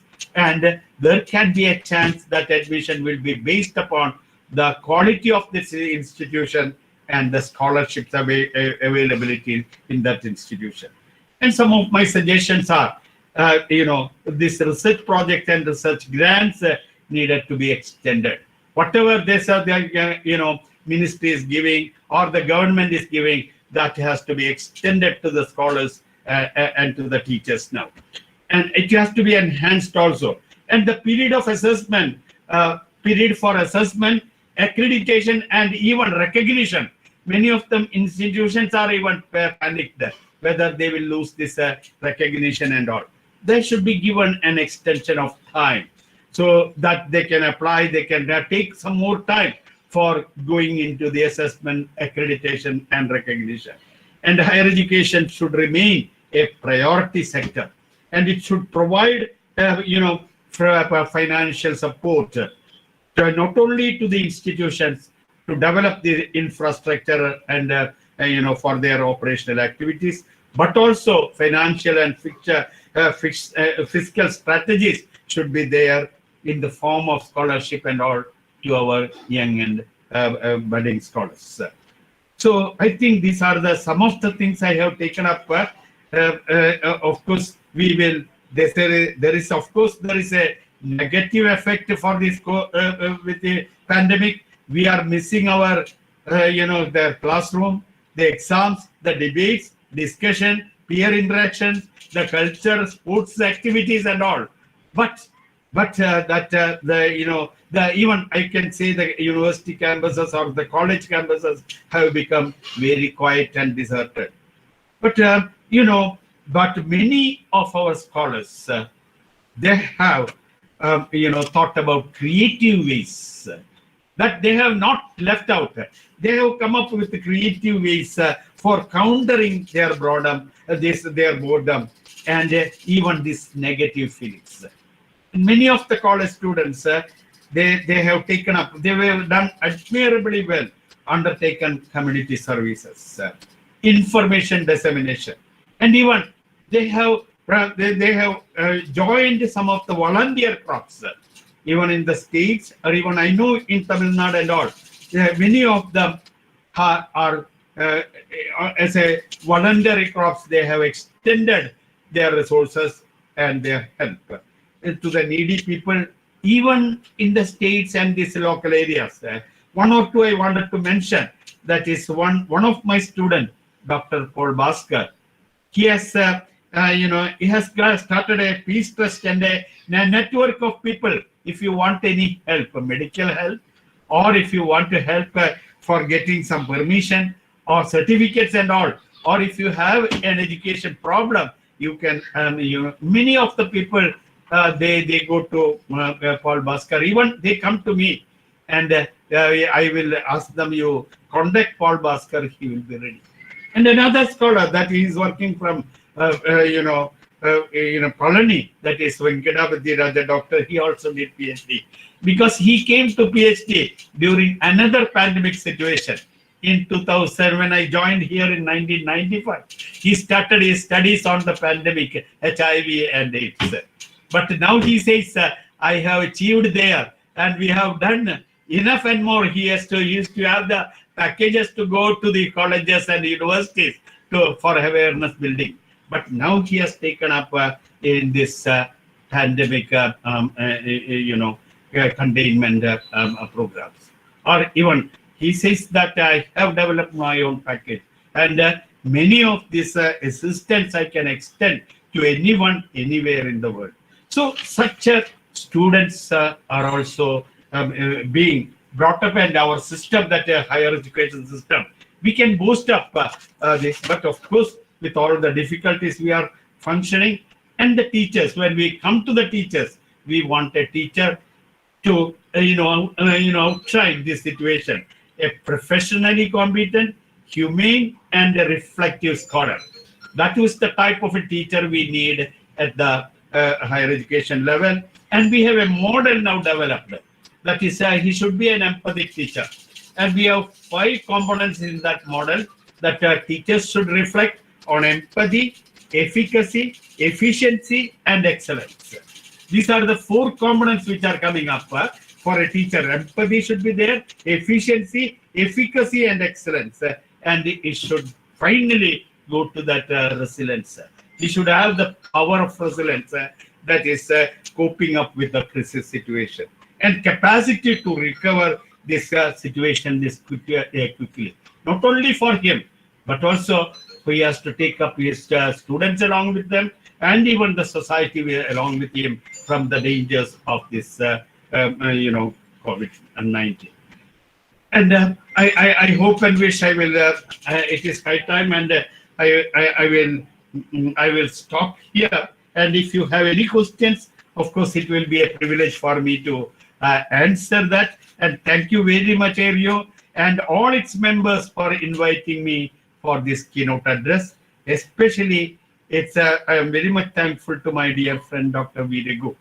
He only came in the way, and I told him last week, why don't you come and address this meeting, of course, on this webinar.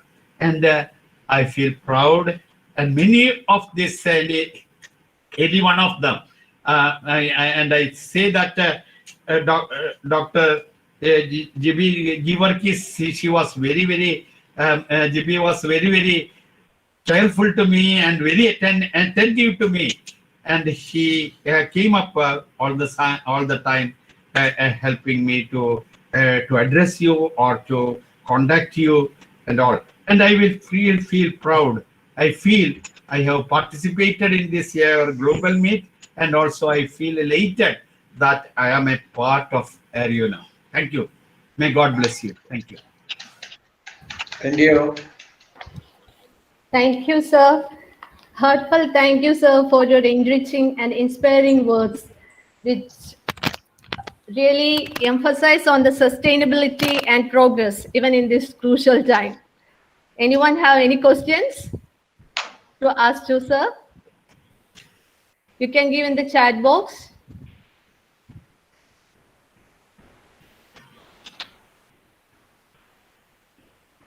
Maybe go for the next session. Yes. Yes. Okay, thank you. Now is the time for the felicitation. I know all the personalities who are here to facilitate are very powerful persons, so they can give their ideas and regards within 3 minutes. Very early thank you for doing that for all of us. First of all, here, Reverend Father Varki Atupurath, the Vicar General of Syro Malangara Catholic Church and the Vice President of Airio, for sharing his regards. Welcome, Father.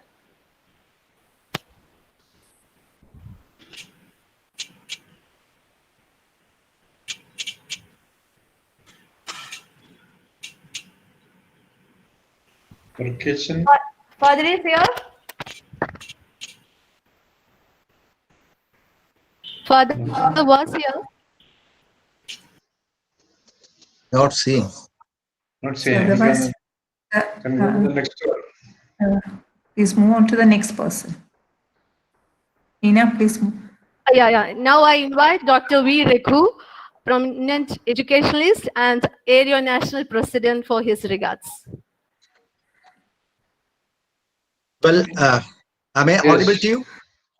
Okay.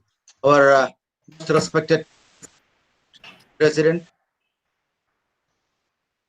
our His Excellency the Bishop of Sultan Bathery, the keynote address, the speaker, Dr. M.A. Sudhir, colleagues, friends, and academicians. Time at our disposal, I know, is very limited. I don't take much of your time. Actually, Airio is very rich now with very good academicians, brilliant academicians, researchers, teachers, and people working in the field of education, teacher educators. We have a category of different categories of people here today. Special achievers. I would like to go to the first category, that is very senior academicians. Starting with the University Department of Education, we have two eminent academicians there, Dr. Bindu Aral and Dr. Geeta Janet. Dr. Bindu Aral has become the Dean, Chairperson of PG Board of Studies, and she is honored with the Professor Award of 2019 and Best Professor Award. We'll feel proud of her, and all the best and good luck to Dr. Bindu. Dr. Geeta Janet is known to all of us, and now she has become the Chairperson of UG Board of Studies, and may God bless her to do an excellent work in the area. Congratulations. Now we have Dr. Varghese K. Cherian.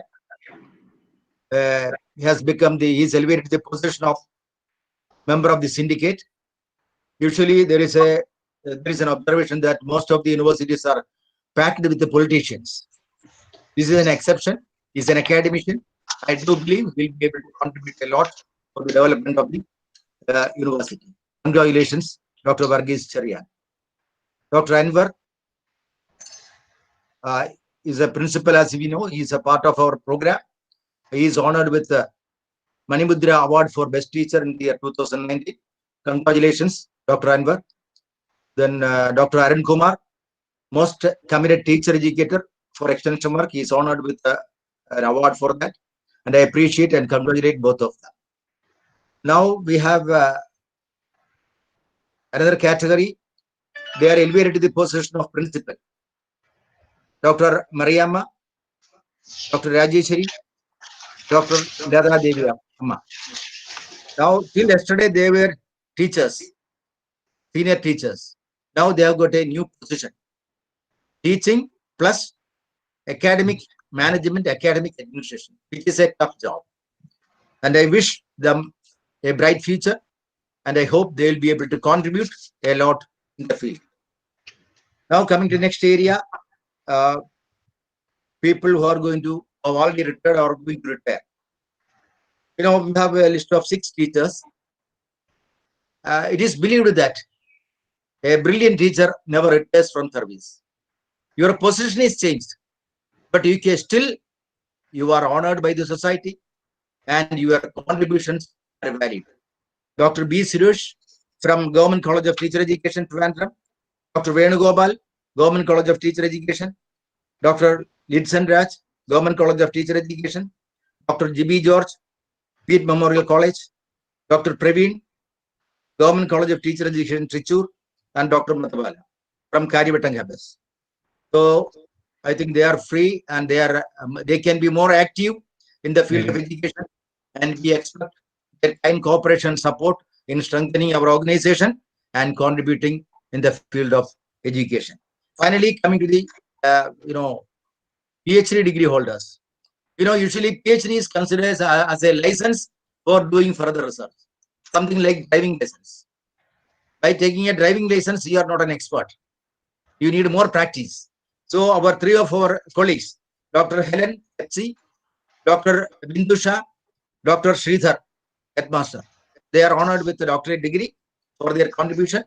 Remember, this is a license for research, doing research, and we hope we will be able to contribute a lot in the field of educational research. Well, Today is World Population Day. As per the World Population Clock, the population has crossed 779 crores, 779 crores, which is alarming. And Indian population has crossed 138 crores. All of us will have to think about it. With these few words, I thank everyone once again for their patient listening. Thank you. Thank you, dear sir. Thank you, dear sir, for the inspiring words. Now I invite Reverend Father Baiju Anthony, President, Karnataka Chapter.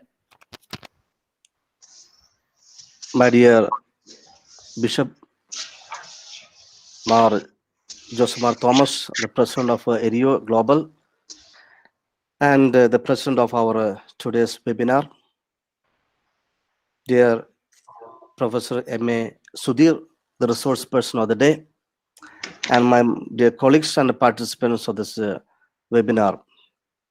I know Dr. Reku has already felicitated all our awardees today, so I'm not going to enter into that area. After having listened to Dr. M.A. Sudhir on the challenges and the opportunities of this pandemic and unlocking the higher education resources in this modern scenario, I think I was listening to what he said about some of the interesting opportunities this scenario presents before us as we move to more and more virtual platform. And my concern was, as we are through this virtual platform, given the opportunity of more access, more openness to the resources which are available to the teachers, researchers, as well as the students. One of the levels that I find we are going to meet with a lot of challenges is, as Dr. Sudhir mentioned, about the engagement. Depending upon the Indian situation, where we have lakhs and lakhs and lakhs of students who come from rural background, people don't have the access to internet and all such of facilities, or don't have computer, or don't have good smartphone. How will this scenario enable these students to meaningfully engage in learning? A vast majority of our students may be going in a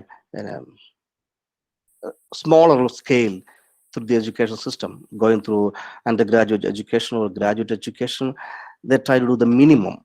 When majority of our students are interested to do the minimum, when this kind of scenario is going to present us with a big challenge, how to really motivate them into engage in this situation. Most of the time, our classroom itself is a challenging place for us to engage them properly and meaningfully, to construct learning. As Dr. Sudhir mentioned, how we can sufficiently help them to construct learning in classrooms. That itself is a challenge for us. If that's the case, in the modern scenario, the majority of the people are not that much motivated. How can this constructing learning, constructing concepts, constructing skills through meaningful participation and engagement will be happening? And at the same time, with our faculties and our teachers and our researchers, how can this student engagement or faculty engagement, research and meaningful teaching and learning can happen? And I think we are in a very good group of researchers. So many of our the members are good researchers, and I think that will be an area for us to do much more research, so that we can contribute much more to this global scenario and global education setup. So once again, wish you all the best, and wish all the participants the best. And I thank Dr. G.B. Varghese and Bishop and all of these who took a lot of effort in making this seminar happen. Thank you very much. Thank you, Father, for your beautiful words. Once again, short speech is always sweet speech. So now I invite Reverend Father Varghese Ajupuran, the Vicar General of Syro Malagra Catholic Church, and the Vice President Airio for a short felicitation message.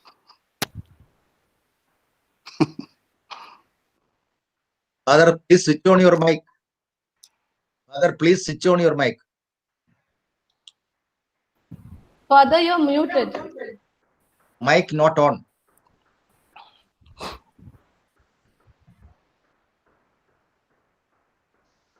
Mic not on. Okay. Yes, now it's okay. Clear. Okay. No, mic is not working. Nancy, can you unmute? Nancy. No, we cannot unmute, but we can mute, but we cannot unmute. Okay. Participant Sure. himself or There is some herself problem can with unmute. Somebody is Father, you are not audible to us. No.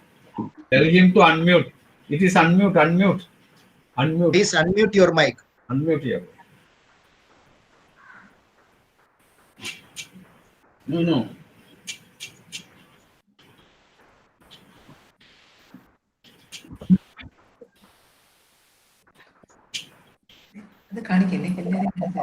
Not audible.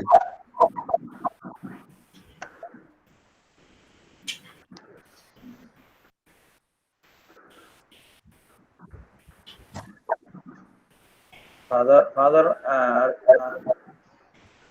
No. Please, you have to unmute. Clear. Mute. We are not able to listen to you. No. It is. Sir, it is mute. He has kept it in mute, so we cannot. Yeah.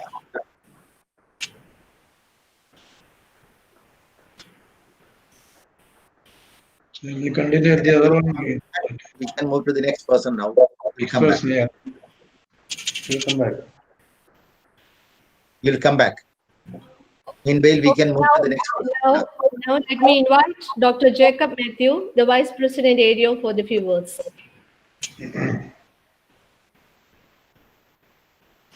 Jacob Matthew, sir. He was here. He was here, but not visible now. Hello, can you hear me?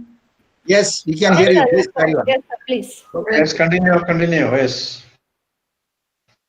Come. So, President of the meeting, Reverend Dr. Joseph Thomas, President, Area Global, the chief guest of the day, Dr. M.A. Sudhir, Dr. G.B. Givaris, Dr. M.S. Geeta, Father Dr. Varki Atupur, Rekhu, Dr. Baiju Anthony, Bennett sir, Geeta Janet with us, Varghese Kacharian, and all other dignitaries of the meeting. So I take this opportunity to congratulate our dear Bishop for organizing such a tremendous meeting at this time, and also GB to GB, Geeta, Raghu, to all of them. And the President has mentioned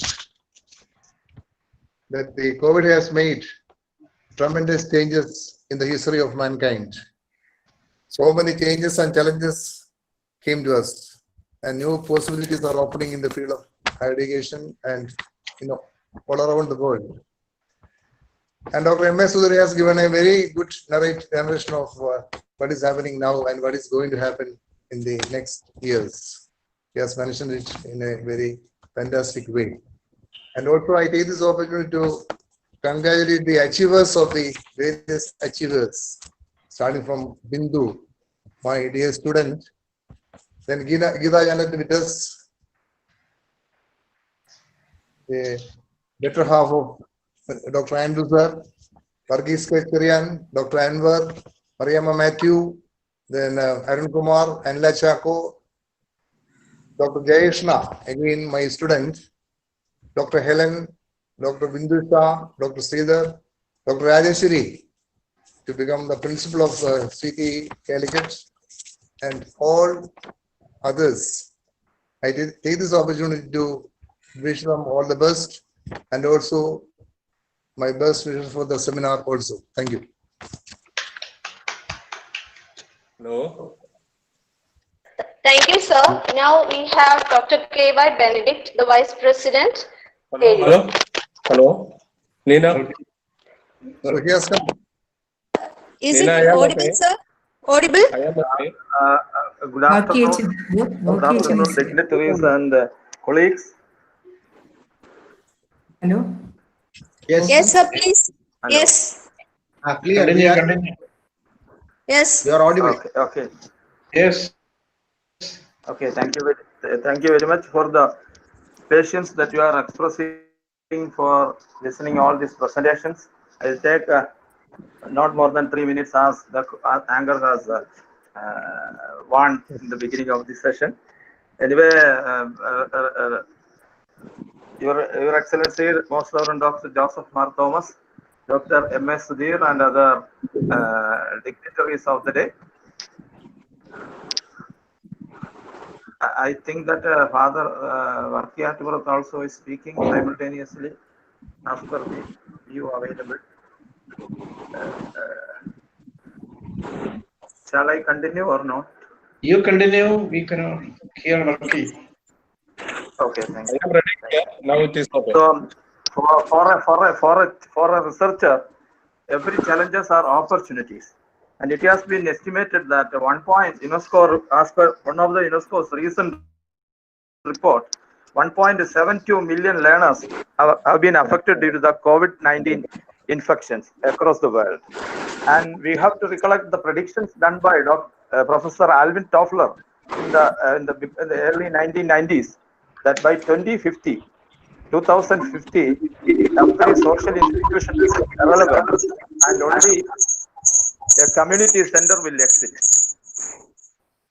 I presume that in this COVID-19 situation, this particular situation will be advanced to even 2025 or 2030, that all the other social institutions like educational setup and other buildings become irrelevant to a great extent, and a networked world will control the entire human activity. So the question, the pertinent question here today is that unlocking the higher education after COVID pandemic. So the question that we have to raise is that who will unlock? One fine morning or one fine evening, the authorities can lock the entire lifestyle of the human being nowadays by means of an announcement. But the question is that who will going to unlock? That's a great question, because as per the estimation, 1.72 million learners have been affected. And then how we may be able to provide proper training through the process of education, that is the total human resource development through the education in this particular crisis situation. The reliable source is online learning, that we are just jumped into that situation.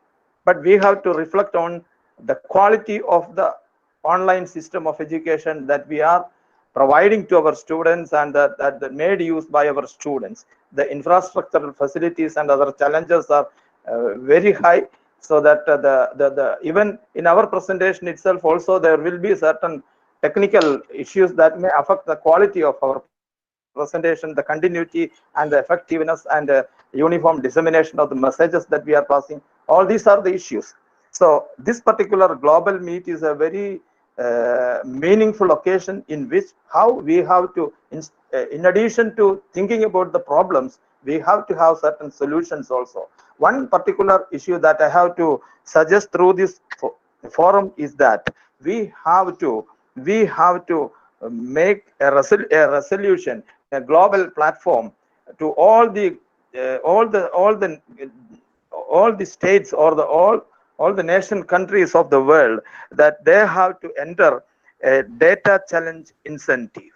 The details of the data challenge incentive, or which will be abbreviated as DCI, data challenge incentive, is that every student of the country for the next 1 year or 1.5 year, until the normal situation is regained in the school activities, every day 3 GB data per day must be made available to all the students, especially the weaker sections of the society, irrespective of their class, community, religion, language, or financial status. So particularly the below poverty line students must be, we are by one of the in India, by one of the constitutional amendment, we made that education is a right for the child.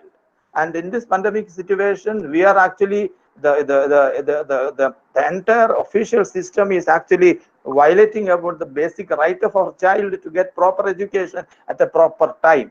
We cannot delay the examinations. We can postpone our other activities. We can have the other related assessment activity after 6 months.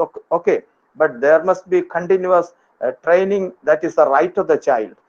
So the governments of individual nations, especially our national government, must spend at least 0.5% of the GDP per year for providing sufficient data for our children, because we are saying that education is your right and that we are not providing the sufficient medium for the time. As per the current situation, this is the right of the child. We have to raise a voice and we have to pass a resolution, and then there must be corresponding regulations from the part of the government that at least 25% of the CSR, that is social responsibility fund of all the multinational companies working in this in each region, and all the national and other regional entrepreneurs, those who are running very good business, all their CSR funding, that means at least 25% of the CSR funding must be compulsorily meant for providing data of students of the locality where they are conducting a business. So this must be mandated. We can raise the tax and other things every day for oil in terms of oil tax and other things, and we are providing, we are paying from our pocket the education cess in every purchase that we are making. Up to 2% we are giving the education cess, and then this is the time in which we have to act proactively with respect to the requirement.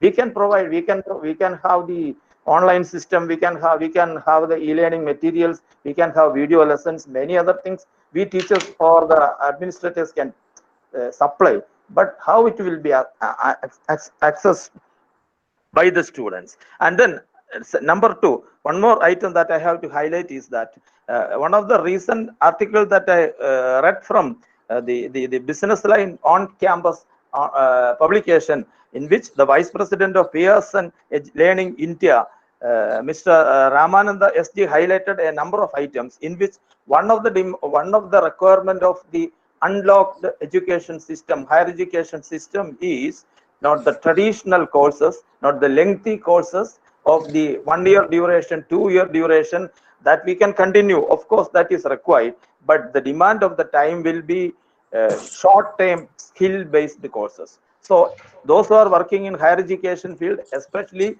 the researchers, must concentrate on how to channelize our thinking and activity so that we can immediately jump into the situation, act according to the demand of the society and the requirement of the new generation that is coming after the COVID-19 period. So the government can lock every day by means of they can spread black commandos here and there, they can suffocate a particular locality, and they can impose many suffering situations to people. But at the same time, it is the stakeholders' responsibility to get proper unlocking. So otherwise, there won't be any social justice. The so-called equity and other expansion, etc., will be a mirage in this particular situation. So we have to think about that. A data challenge incentive must be provided to our students. Thank you very much for inviting me to have a presentation, and then congratulations all the awardees. Thank you very much. Thank you, sir, for your deep studied words. It's really very valuable. Now I invite Reverend Father Varki Aitupurat, the Vicar General of Siro Malangara Catholic Church and the Vice President of Airio, for a few words. Your Excellency, can you hear me? Yes. Okay. Your Excellency, Most Reverend Dr. Joseph Mar Thomas, the Founder President of Airio. Dr. M.A. Sudhir, our resource person. Dr. Geeta, Dr. Benedict, Dr. Jibi, and distinguished guests, members of Airio, respected teachers, retired principals, new principals, and my dear friends. I am happy that Airio could conduct another global meeting during this pandemic situation of COVID-19. In this situation, we could conduct and we could join together under the leadership of Airio. In the name of Airio, I thank all the participants of this webinar, and I wish you all a fruitful conference. From the presidential address and the keynote speech, we could understand well about our topic, unlocking higher education resources in the pandemic period. I congratulate Bishop and Dr. Sudhir for their wonderful presentation. I do not want to talk anything on the topic because they have spoken very well. And Bernard sir and many others have contributed on this topic. During these days, as Bishop has said, many of our members and collaborators of Airio have got wonderful achievements. As Bishop has said, Dr. Varghese Kaicharian became the syndicate member of the Mahatma Gandhi University, Kottayam. Dr. Geeta became the chairperson of the Board of Studies. There are many new principals. Many have got a PhD and many have retired. So this is a wonderful occasion to remember all these persons. Many members achieved great positions and honors in these days. I congratulate all of them. Few of our area members have retired from their service after a long service in the field of education and social life. The general community, especially the educational institutions in which they have worked, will remember their service with great gratitude. I wish the retired principals and teachers all success in their future life. I am happy to announce that we are at the final stage of publication of a book with nearly 50 research papers. I think we could publish it without much delay. I thank you all and I wish you all the best. Thank you. Thank you, Father, for your wonderful words. Now we are entering to the special part of this session to acknowledge the meritorious services who have helped our sector to accomplish something different. For that, now we have our Excellency Joseph Thomas for this specific session. Please, His Excellency, to acknowledge the persons. I think we have already acknowledged all these persons in different ways. And once more, I think we have to give our congratulations, our prayers and blessings to the achievers, those who have achieved special positions. I could read the name once more. It is Dr. Bintu Arul, Dr. Geeta Janet, Dr. Varghese Kaicharian, Dr. Anwar K, Dr. Mariama Matthew, Dr. Arun Kumar, and Dr. Anila Chako. They have special achievements in their academic life. We are happy with you and we wish you all the blessings in the coming days. Thank you. And we have PhD holders, Dr. Jay Krishna, Dr. Helen, Dr. Bindusha, and Sridhar. And they have academically achieved research leadership, and it is actually a special merit for our academic enrichment also. And we congratulate the PhD holders and give all the best wishes and God's blessing for their future career. We have 3 new principals, and we have Dr. Mariama, Eat Memorial College, Dr. Rajeshwari, Government Training College, Calicut, Dr. Leda Devi, Kerala University, Center Kalivattam. And we are very proud of you. You have taken new areas of academic work, and we congratulate you. And we are esteemed members of our area, and your new position will also help us to continue our academic pursuit in the coming days. So we wish all the blessings of God for your new principalship. Thank you. God bless you. Retired teachers from service, Dr. B. Suresh, Dr. Venugopal, Dr. Ritson Raj, Dr. G.B. George, and Dr. Praveen, Dr. Madhubala. They are also very active members of our area, and their retirement will be positively, benefiting area also. I think they will get more time to spend with us and to lead us in academic enrichment programs. So all the retired teachers, we acknowledge your great service as well as we welcome to lead our area in the coming days. God bless you. I think all the certificates and retirement teachers are eminent members of radio. They have contributed greatly for the advancement of area's growth. On behalf of all area family members, I convey our blessings and prayers. And we have Father Baiju, I think I forgot his name. He is from our regional director from Karnataka, and he was there, and congratulate them for your presence. And this seminar became one of the best seminar because of the hard work of many people and brilliant work of many people. And the one who led this leadership, like I already mentioned, is Dr. Our G.B. Givorgis. She has taken so much pain to arrange and contact all the people, and even many times to call our resource person. So on behalf of Airio family, we give you all kinds of our appreciation and our congratulations for you. And our ma'am, Dr. Geeta ma'am, is very dynamic and arranged everything and welcomed all of you.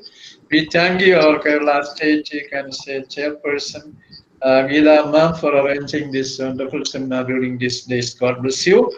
And we have Dr. Our Raghu sir, he is a resource person as well as our leader at the national level. And he is actually, we are proud of Dr. Raghu sir for leading us in the national level. Thank you. God bless you for your wonderful service. And we have a wonderful, you can say, keynote address from Dr. You can say, our wonderful resource person, Dr. Sudhir. And we are thankful for you and for coming and giving us, enlightening us your great, you can say, knowledge. In the coming days also, we expect your presence and guidance for our association. This is an academic association for only academic excellence. We have no other motive. So your presence and your membership also we appreciate in the area if you are willing. So the coming days, your presence and guidance will be helpful for you. We thank you so much. Thank you so much. God bless you. And we have International Vice President Dr. Monsignor Varki Ativarat. His leadership is great, and he is doing tremendous work in the major archdiocese as well as helping our association. I thank you very much for your presence and the wishes. And we have the Kerala Vice President Dr. Geeta Vaitas. Thank you so much. And we have the location in the northern Kerala, and he is also present silently. Our location, thank you so much. And we have Jacob Mathis sir for, I can say, his leadership in the global level. I think it is Molly from Bala. I didn't see that Molly is from Bala. We thank you very much, Molly, for coming over that. And we have Nina for arranging this beautiful session. Thank you very much. And we have Benedict. He is controlling everything at the Mark Theophilus Training College. He is head of the institution, and he is the family head of BT College and arranging all the technical works with Diti, Joju, and all. You can say Bindu also. Bindu is, I think, is not here. And all you have done a wonderful work for our area. We thank you. May God bless you and all the participants. and we are for you, and you can share your, you can say, experiences, knowledge in the forum of Airio and the communities, and may God bless you. Thank you very much. Thank you, Excellency. Always your words are so inspiring for each one of us. Let me invite our award winners, representatives from our award winners and other stars of today for a short reply words. Dr. Bindu RL, the head of the department, for a small talk. Thank you for inviting me to this prestigious function. And this is a very great effort. Thank you, Bishop. So you remember me. And this is a great pleasure for me to be a part of this program. And Dr. Sudhir sir, you have rendered a very good talk because you have touched upon all aspects of education, especially in this COVID scenario. And what are the changing roles of we teachers and the students. And let us work together because this has become an ultimatum for all of us, whether to live or to die. And that is what we face now. And we have to equip our students also because they are under a very huge stress. Rather than this epidemic attack, they are under stress and pressure. And they are very much anxious about their future. So the emotional touch of a teacher is very much essential. And I think we can move in this direction. And thanks to all others, that is Jacob Matthew sir, then Deku sir, then the colleagues, my friends, to all of us, let us work together and let us move together so that we can be a model for our own life and also for our students, and we can render something to the upcoming world. That is maybe as Bishop said, His Excellency said, that is before COVID and after COVID. Let us work for that. Thank you all once again. Thank you very much. Thank you, ma'am. Now I invite Dr. Geeta Janet Whiters, the Chairperson, Board of Studies.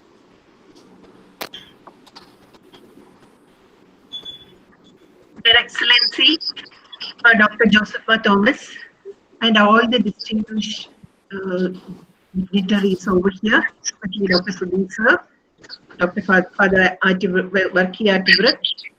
And I'm so happy that Airio has organized a wonderful meeting globally with the leadership and the expertise of Dr. G.V. Givorgis over here. Whenever we get a chance to meet His Excellency, it is always inspiring and motivating. Whenever he says something to us, we feel very rejuvenated, I should say. So today also we heard beautiful words from him. Like always, he has motivated us. I'm very thankful that you have recognized one of the position I received in the university, and with all your blessings and all the training I got from Airio also helps me in organizing meetings. And this COVID period also, we have used join hands with SN College Nedinganda in organizing a webinar of 3 days to discuss the issues related to COVID-19, what problems are faced by the teacher education scenario. We were discussing yesterday also, we heard the voices of many students and parents, as well as the teaching community, and we have worked together to solve some of the issues. And one of the suggestions I have to make when hearing from Dr. M.A. Sudhir also, one of the things I wish to express is that we need to massively retrain and reorient our online teaching mode to all the teacher educators. An area can come forward and do a lot in this area. And also, like Dr. Benedict has said, we need to pass a resolution. Like there are a lot of students who are facing a lot of problems in getting the internet and other facilities. So some of the things he has said we should discuss further, and we should provide something to help these students, like some data which we can get as data challenge. We should think of that also. And I don't talk much on this because Professor M.A. Sudhir has given us a lot what we have to do in this area. And I appreciate the words of Dr. M.A. Sudhir. Thank you, sir.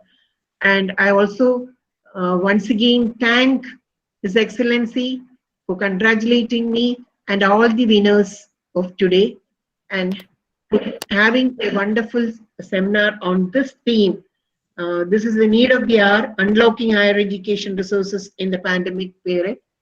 And Airio has always come up with good themes. And every vacation we used to come together face to face. But now this is possible only online. But thanks to the technology, we could meet and we could discuss. This is the second time during the pandemic period the Airio family is meeting. And again, we will have more meetings like this, and we will give some fruitful, we will put in some fruitful efforts, and we will just get the fruits out of that. So thank you, and thank you once again. Thank you, ma'am, for the words. And it's really a challenge being in a position at the time of a paradigm shift. Now I invite Dr. Varghese Kecharian for a few words.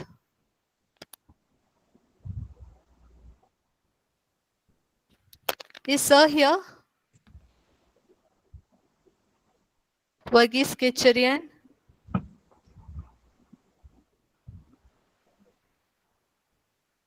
No, he has to attend a meeting. Okay, ma'am. Okay, ma'am. Now, can we go to next? Okay. So Yes. now it's the time to thank all the dignitaries and the participants and the attendees who made this function a grand success. May I call upon Reverend Father Tony? Excuse me, Yes, Nina. yes, sir. There are some outstation participants from UAE and other countries. Let us give them a few minutes, one or two minutes to make their comments. May I call the name, sir? Yeah, that may be better. Georgian Matthew.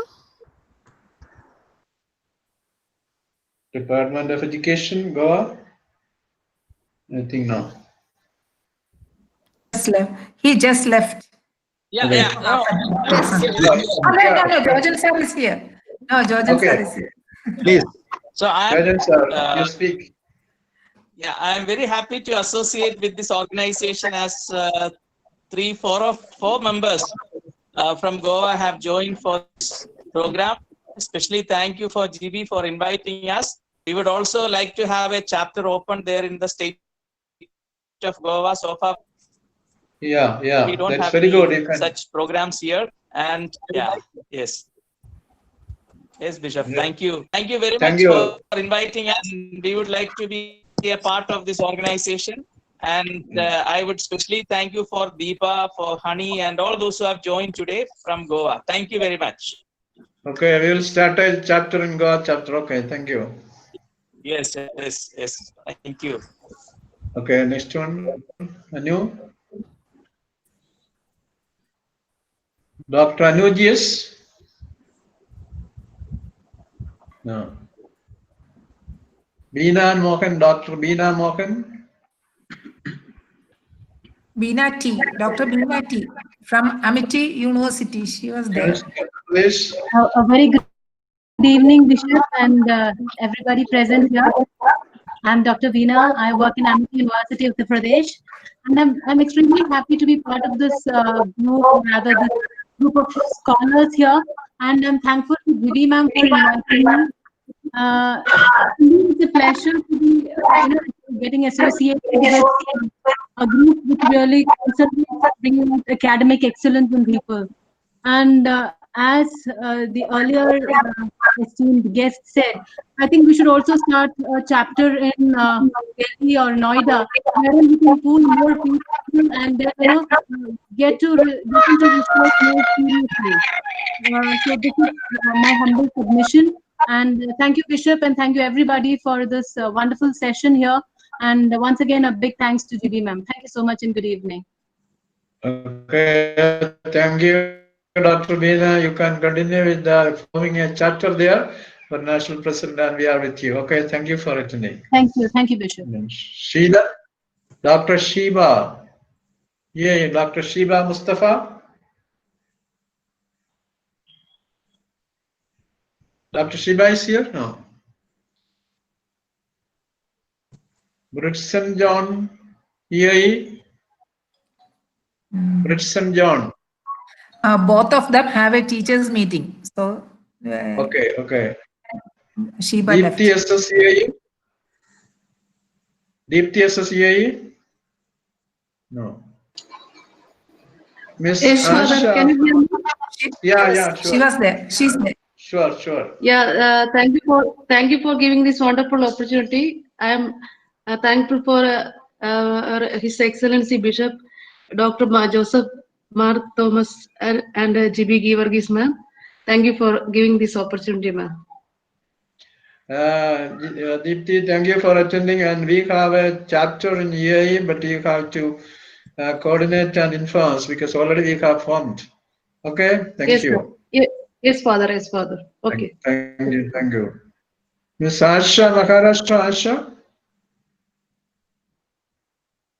Asha? No. Good afternoon, Father. Good afternoon, Father, and dear participants. I'm Dr. Asha AK from Mumbai. Thank you so much for giving an opportunity, and it is very nice to be a part and parcel of Airio. And it's really a happy moment to see that lots of things are happening in a time when we are facing one of the worst scenarios where our hands are tied. But apart from all these things, our teachers are all of us are very, very much active and enthusiastic to learn new things and get ready to kickstart the new era. Thank you so much. Thank you, Asha. You can continue with forming a unit there, and you have the Yeah, Father, we can think of it once the colleges reopen. Definitely. Yeah. You can talk to Raghu is the national president, and you can contact them. They will help you, and we will also help. Sure. Okay. Miss Anu Rachel, Assam. Anu Rachel from Assam. Yes. Yes. Okay, you can speak. Very good afternoon to all of you here. Thank you for inviting me, GB ma'am. So, switch on your camera. We can't see you. Okay. I hope everybody can see me now. Okay. Very great opportunity today to meet everybody, if not in person, at least on this digital platform. It is like a homecoming for me to see all my teachers and Bishop yourself also. And it's the teacher. Thank you so much for giving me this opportunity to be here.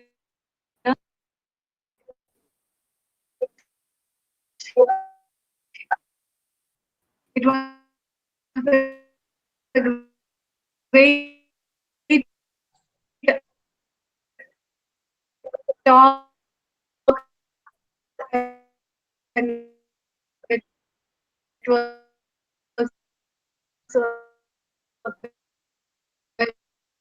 very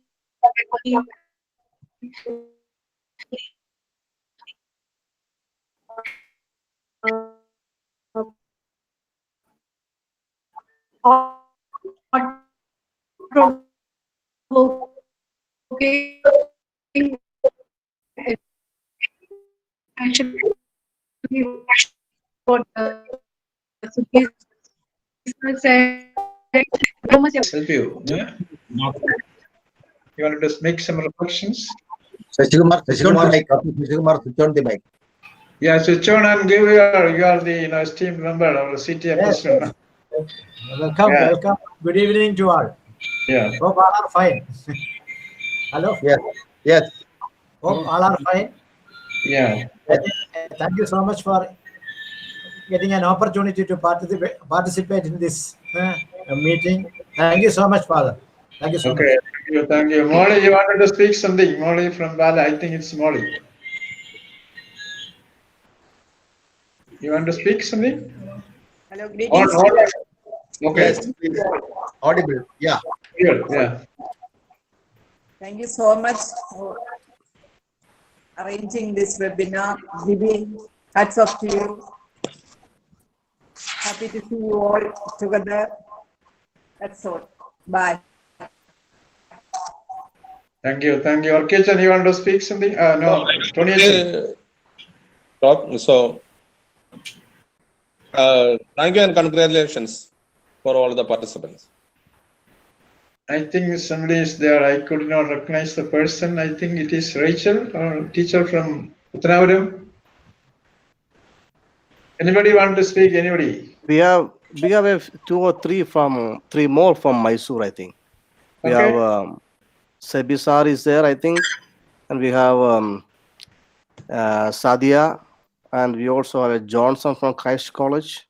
Okay. So I think they are there. I don't know they left, but they are there. We are 4 right now from Mysore. Okay. Thank you. Thank you so much. You're welcome.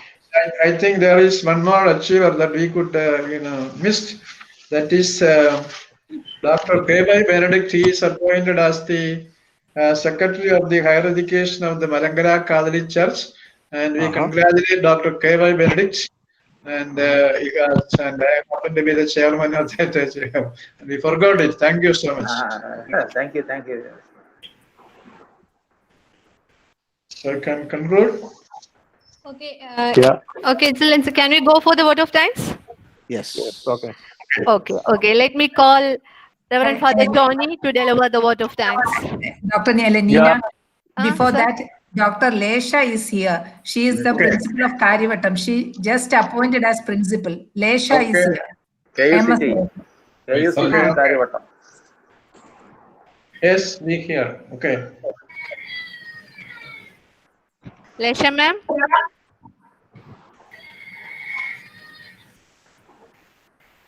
Otherwise, We're not hearing. okay. Then move on to the next. Okay. Next program. Tony, Reverend Father Tony will deliver the vote of thanks. Yeah, can you hear me? Sure, Father. Yeah, good evening to all. And it is a privilege to be the part of wonderful global webinar. We started the program around 2 o'clock and now it's 35. More than 2.5 hours we were discussing different areas of education. So His Excellency Dr. Joseph Mar Thomas, the Global President of Airio, and today's keynote address given by Dr. M.A. Sudhir and dignitaries. It was a wonderful global webinar meet.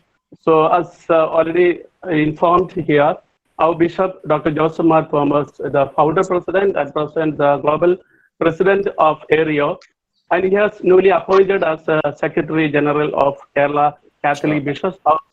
So we give a special appreciation to him, and in spite of his busy schedule, so I know personally that the last 2 months he was very much busy with the diocesan pastoral activities in different meetings, online meetings, and coordinating all the apostles in the diocese.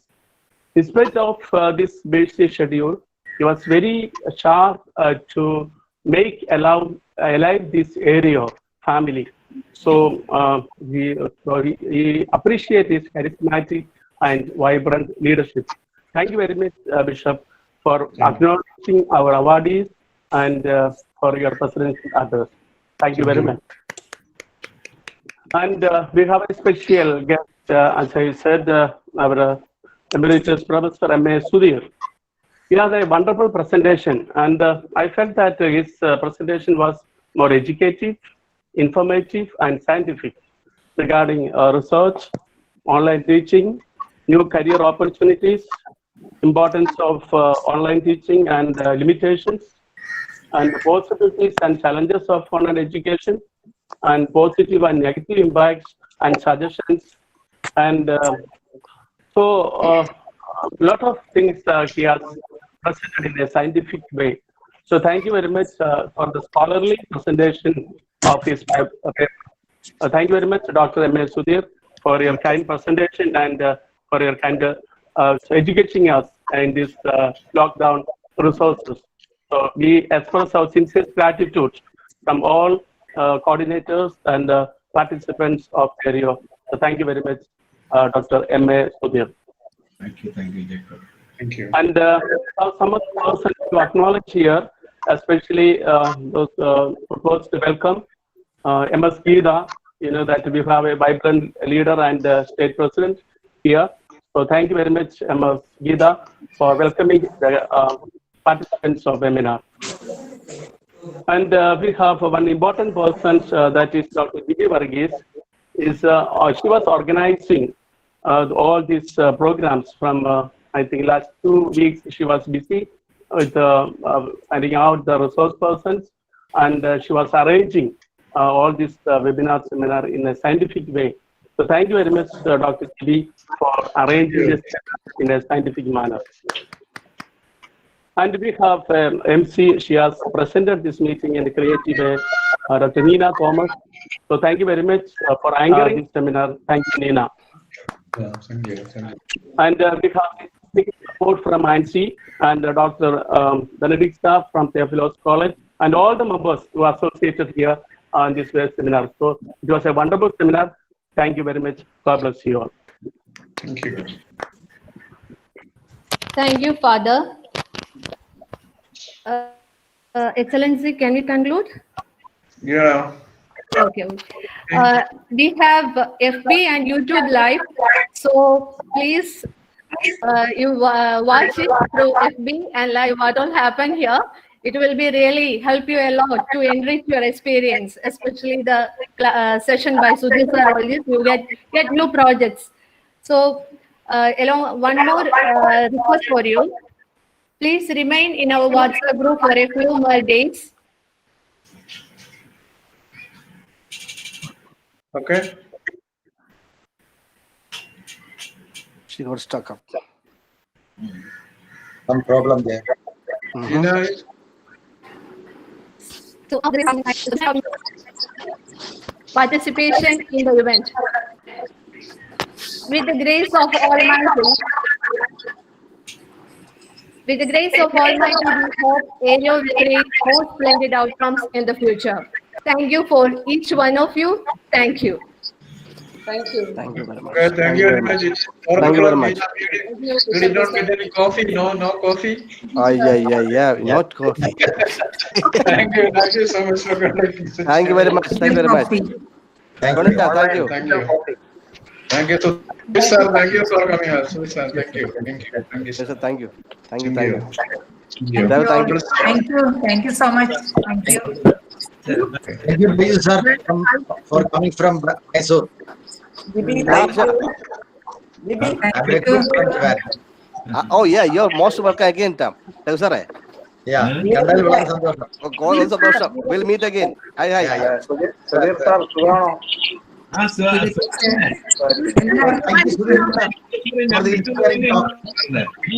സാറിനെ ഞാൻ നോക്കിയിരിക്കുകയായിരുന്നു ബെറൻഡി സാറേ. മോളി teacher ഒന്ന് 2-3 മൊബൈലിൽ നിന്ന് enter ചെയ്തിരിക്കുന്നത്. സാറേ അത് ആരെയും വിളിക്കണമെങ്കിലേ മൈക്ക് ഓഫ് ആക്കി വെച്ചിരിക്കുന്നവരൊക്കെ വിളിക്കാൻ വേണ്ടിട്ട് ഫോൺ വെച്ചേക്കുവാ. ലാപ്പല്ല. ഗീത ടീച്ചറെ സുഖം തന്നെ? ഗീത ടീച്ചറെ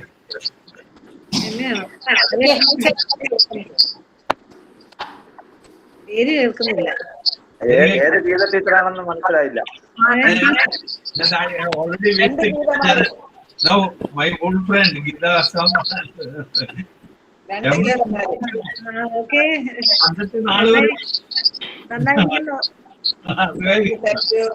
ട്രിവാൻഡ്രം തന്നെയാണോ? ട്രിവാൻഡ്രത്താണോ? അതെയോ? ഞാൻ സാറിനെ അന്നേരം കണ്ടില്ല. ഞാൻ ഗാന്ധിഗ്രാമിലാണ്. ഗാന്ധിഗ്രാമിൽ തന്നെ. കോവിഡ് ഒക്കെ എങ്ങനെ പോന്നു? അയ്യോ ഒന്നും പറയണ്ട. ആദ്യമൊക്കെ നല്ല ഇതായിരുന്നു. ഇപ്പോഴ് വെരി ഡിഫിക്കൽട്ട് സിറ്റുവേഷൻ ആവും. വെരി ഞങ്ങൾക്കൊക്കെ അങ്ങനെ തന്നെ. ട്രിവാൻഡ്രത്തൊക്കെ നല്ല ഞങ്ങളുടെ കോളേജിലൊക്കെ മുഴുവൻ പൂന്തറക്കാരാ. അതെയോ? ഞങ്ങളുടെ ക്ലാസ്സിൽ എക്സാം ഒക്കെ എഴുതാൻ കുട്ടികള് ഫ്രൈഡേ വരെ ഉണ്ടായിരുന്നു. എങ്ങനെയാണെന്ന് അറിയില്ല. കുറച്ചു പേരൊക്കെ ക്വാറന്റൈൻ സെന്ററിൽ ആയിട്ടുണ്ടെന്നാണ് കേൾക്കുന്നത്. ഇനിയിപ്പോ അതെങ്ങനെ പോസിറ്റീവ് ആവോ നെഗറ്റീവ് ആവോ എന്നൊന്നും അറിയില്ല. Anyway, teacher, you should be careful because we are. Yes sir. അതെ അതെ. നമ്മള് റിസ്ക് എടുക്കാൻ പറ്റൂല. അതെ അതെ അതെ. എക്സാം ആയതുകൊണ്ട് പോകാതിരിക്കാനും പറ്റുന്നില്ലായിരുന്നു. ഇപ്പൊ ഇനി ഇല്ലാന്ന് തോന്നുന്നു. ഈ എക്സാം ഇല്ലല്ലോ. ഇനിയിപ്പോ എക്സാം ഇല്ലല്ലോ. പറഞ്ഞല്ലോ. സന്തോഷം. ഉണ്ടല്ലേ. Anyway, it was a get together. That was small. I have to appreciate Dr. Raghu sir for bringing me inside. ഞാൻ ഇന്നാണ് അറിയുന്നത് സാറാണ് നമ്മുടെ പിതാവിന്റെ ഗുരു. Research we work very closely and he was external examiner for me, for many of my students. Close to years we used to put him in the external because Gandhigram has the external panel experts from foreign countries. So he used to be 2 or 3 students. He was the foreign examiner. So that way we were very closely associated with her. Okay, sir. Okay. Thank you, sir. Okay, thank you. Okay, take care. Thank you, sir. Sudhir sir, thanks a lot for coming with us. Thank you. Yes, sir. Thank you so much, sir. Yes, sir. Thank you. Okay, Dr. G. Thank you, GP. So nice of you. You took care of my contacts and connectedness. Yeah, sure, sir. Geeta Janet, how is Andrew, sir? Andrew, He's good, sir. He's good. And he has conveyed his regards. Oh, thank you. He went to sleep. Yeah, please take good care of him. He was here. He had to go and take his nap. Okay, let him. Because take good care of him. Yeah, sure, sir. And he has conveyed his regards also. Thank you. Tell him. Yeah. We'll be in touch, sir. Okay. Yeah. Madhumala madam, how are you? How is your college? I couldn't get your name initially, so I was looking for you. ആരായിരുന്നു sir? Madhubala teacher. Fine, sir. Hello. I'm fine. I'm retired now. Yeah. How are you settled now? Yes, I'm settled here in Trivandrum. Now Lesha is available online. Okay. Devi teacher, Lesha available on. Lesha left the meeting. No. Bendik sir, data challenge incentive ne kuriച്ച് നമുക്ക് വീണ്ടും ഒന്ന് discuss ചെയ്യണം കേട്ടോ. ഞാൻ ഉദ്ദേശിച്ചത് നമ്മുടെ global meet എന്നപ്പോ ഒരു ഇന്റർനാഷണൽ ഡിക്ലറേഷൻ ആയിട്ട് നമ്മുടെ ഒരു ഒരു കോണ്ടംപററി വളരെ റെലവെന്റ് ആയിട്ടുള്ള സാധനം ആയതുകൊണ്ട് it will get attention.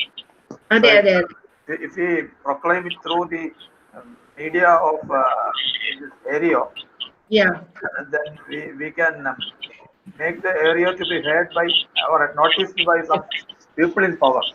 If we formulate one paragraph circulating into ചെയ്യണം കേട്ടോ. ലേശ വന്നിട്ടുണ്ടോ? ലേശ ഇല്ല. ലേശ വന്നില്ല. പിന്നെയും വന്നു പോയി. MSK ടീച്ചർ നമുക്കൊന്ന് ഏരിയ ഒന്ന് ഉയർത്തിക്കണം. ഈ ബെൻഡിക് സാറിന്റെ ഇതല്ലേ ഡിജിറ്റൽ ഡേറ്റ ചാലഞ്ച് ഇൻസെന്റീവ്, അത് നമ്മുടെ ഒരു റെസൊല്യൂഷൻ ആക്കി ഒരു ഹയർ അതോറിറ്റീസിലേക്ക് എത്തിക്കാനുള്ള ഒരു ശ്രമം നടത്തണം. ഏരിയയ്ക്ക് അതൊരു ഹൈലൈറ്റ് ആവും. കൊടുക്കാം. ബ്രീഫ് എഴുതി കുറച്ച് ഈ ലീഗൽ സൈഡ് കമ്പോണൻസ് എല്ലാം കൂടെ ആഡ് ചെയ്യണം. അപ്പൊ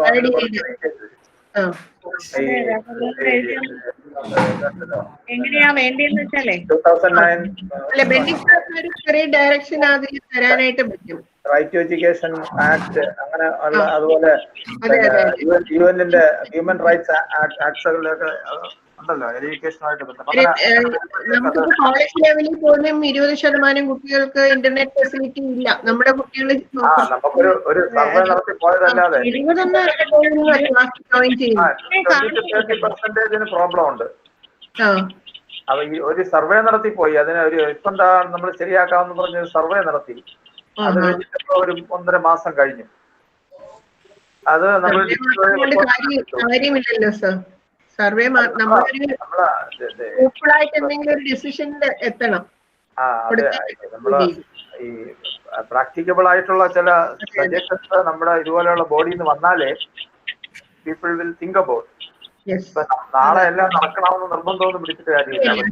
നമ്മുടെ ഭാഗത്ത് നമുക്ക് ചെയ്യാൻ പറ്റുന്നത് നമുക്ക് ചെയ്യണം. Possible suggestion. അതെ അതെ നമുക്ക് വിചാരിക്കാം ആകുന്നെങ്കിൽ ആകട്ടെ, പക്ഷെ നമ്മള് ഒരു അറ്റംപ്റ്റ് നടത്തണം. അതെ കറക്റ്റ്. കാരണം ഈ CSR ഫണ്ടിങ് ഒക്കെ ഇപ്പം പിന്നെ ചെയ്യുന്നതെല്ലാം ഒരു ടൈപ്പ് ഓഫ് നെപ്പോട്ടിസം ആണ്. അതെ അതെ അതെ. മൾട്ടിനാഷണൽ കമ്പനീസ് അത് ലീഗലി ആക്കിയിട്ടുണ്ട് ഗവൺമെന്റ്. അപ്പൊ അതില് ഒരു 20-25% വെച്ചാൽ തന്നെ thousands and thousands of crores of rupees will come annually all over India. For example, the Jio company, Jio company is one of the leading company which assumes a lot of capital through indirect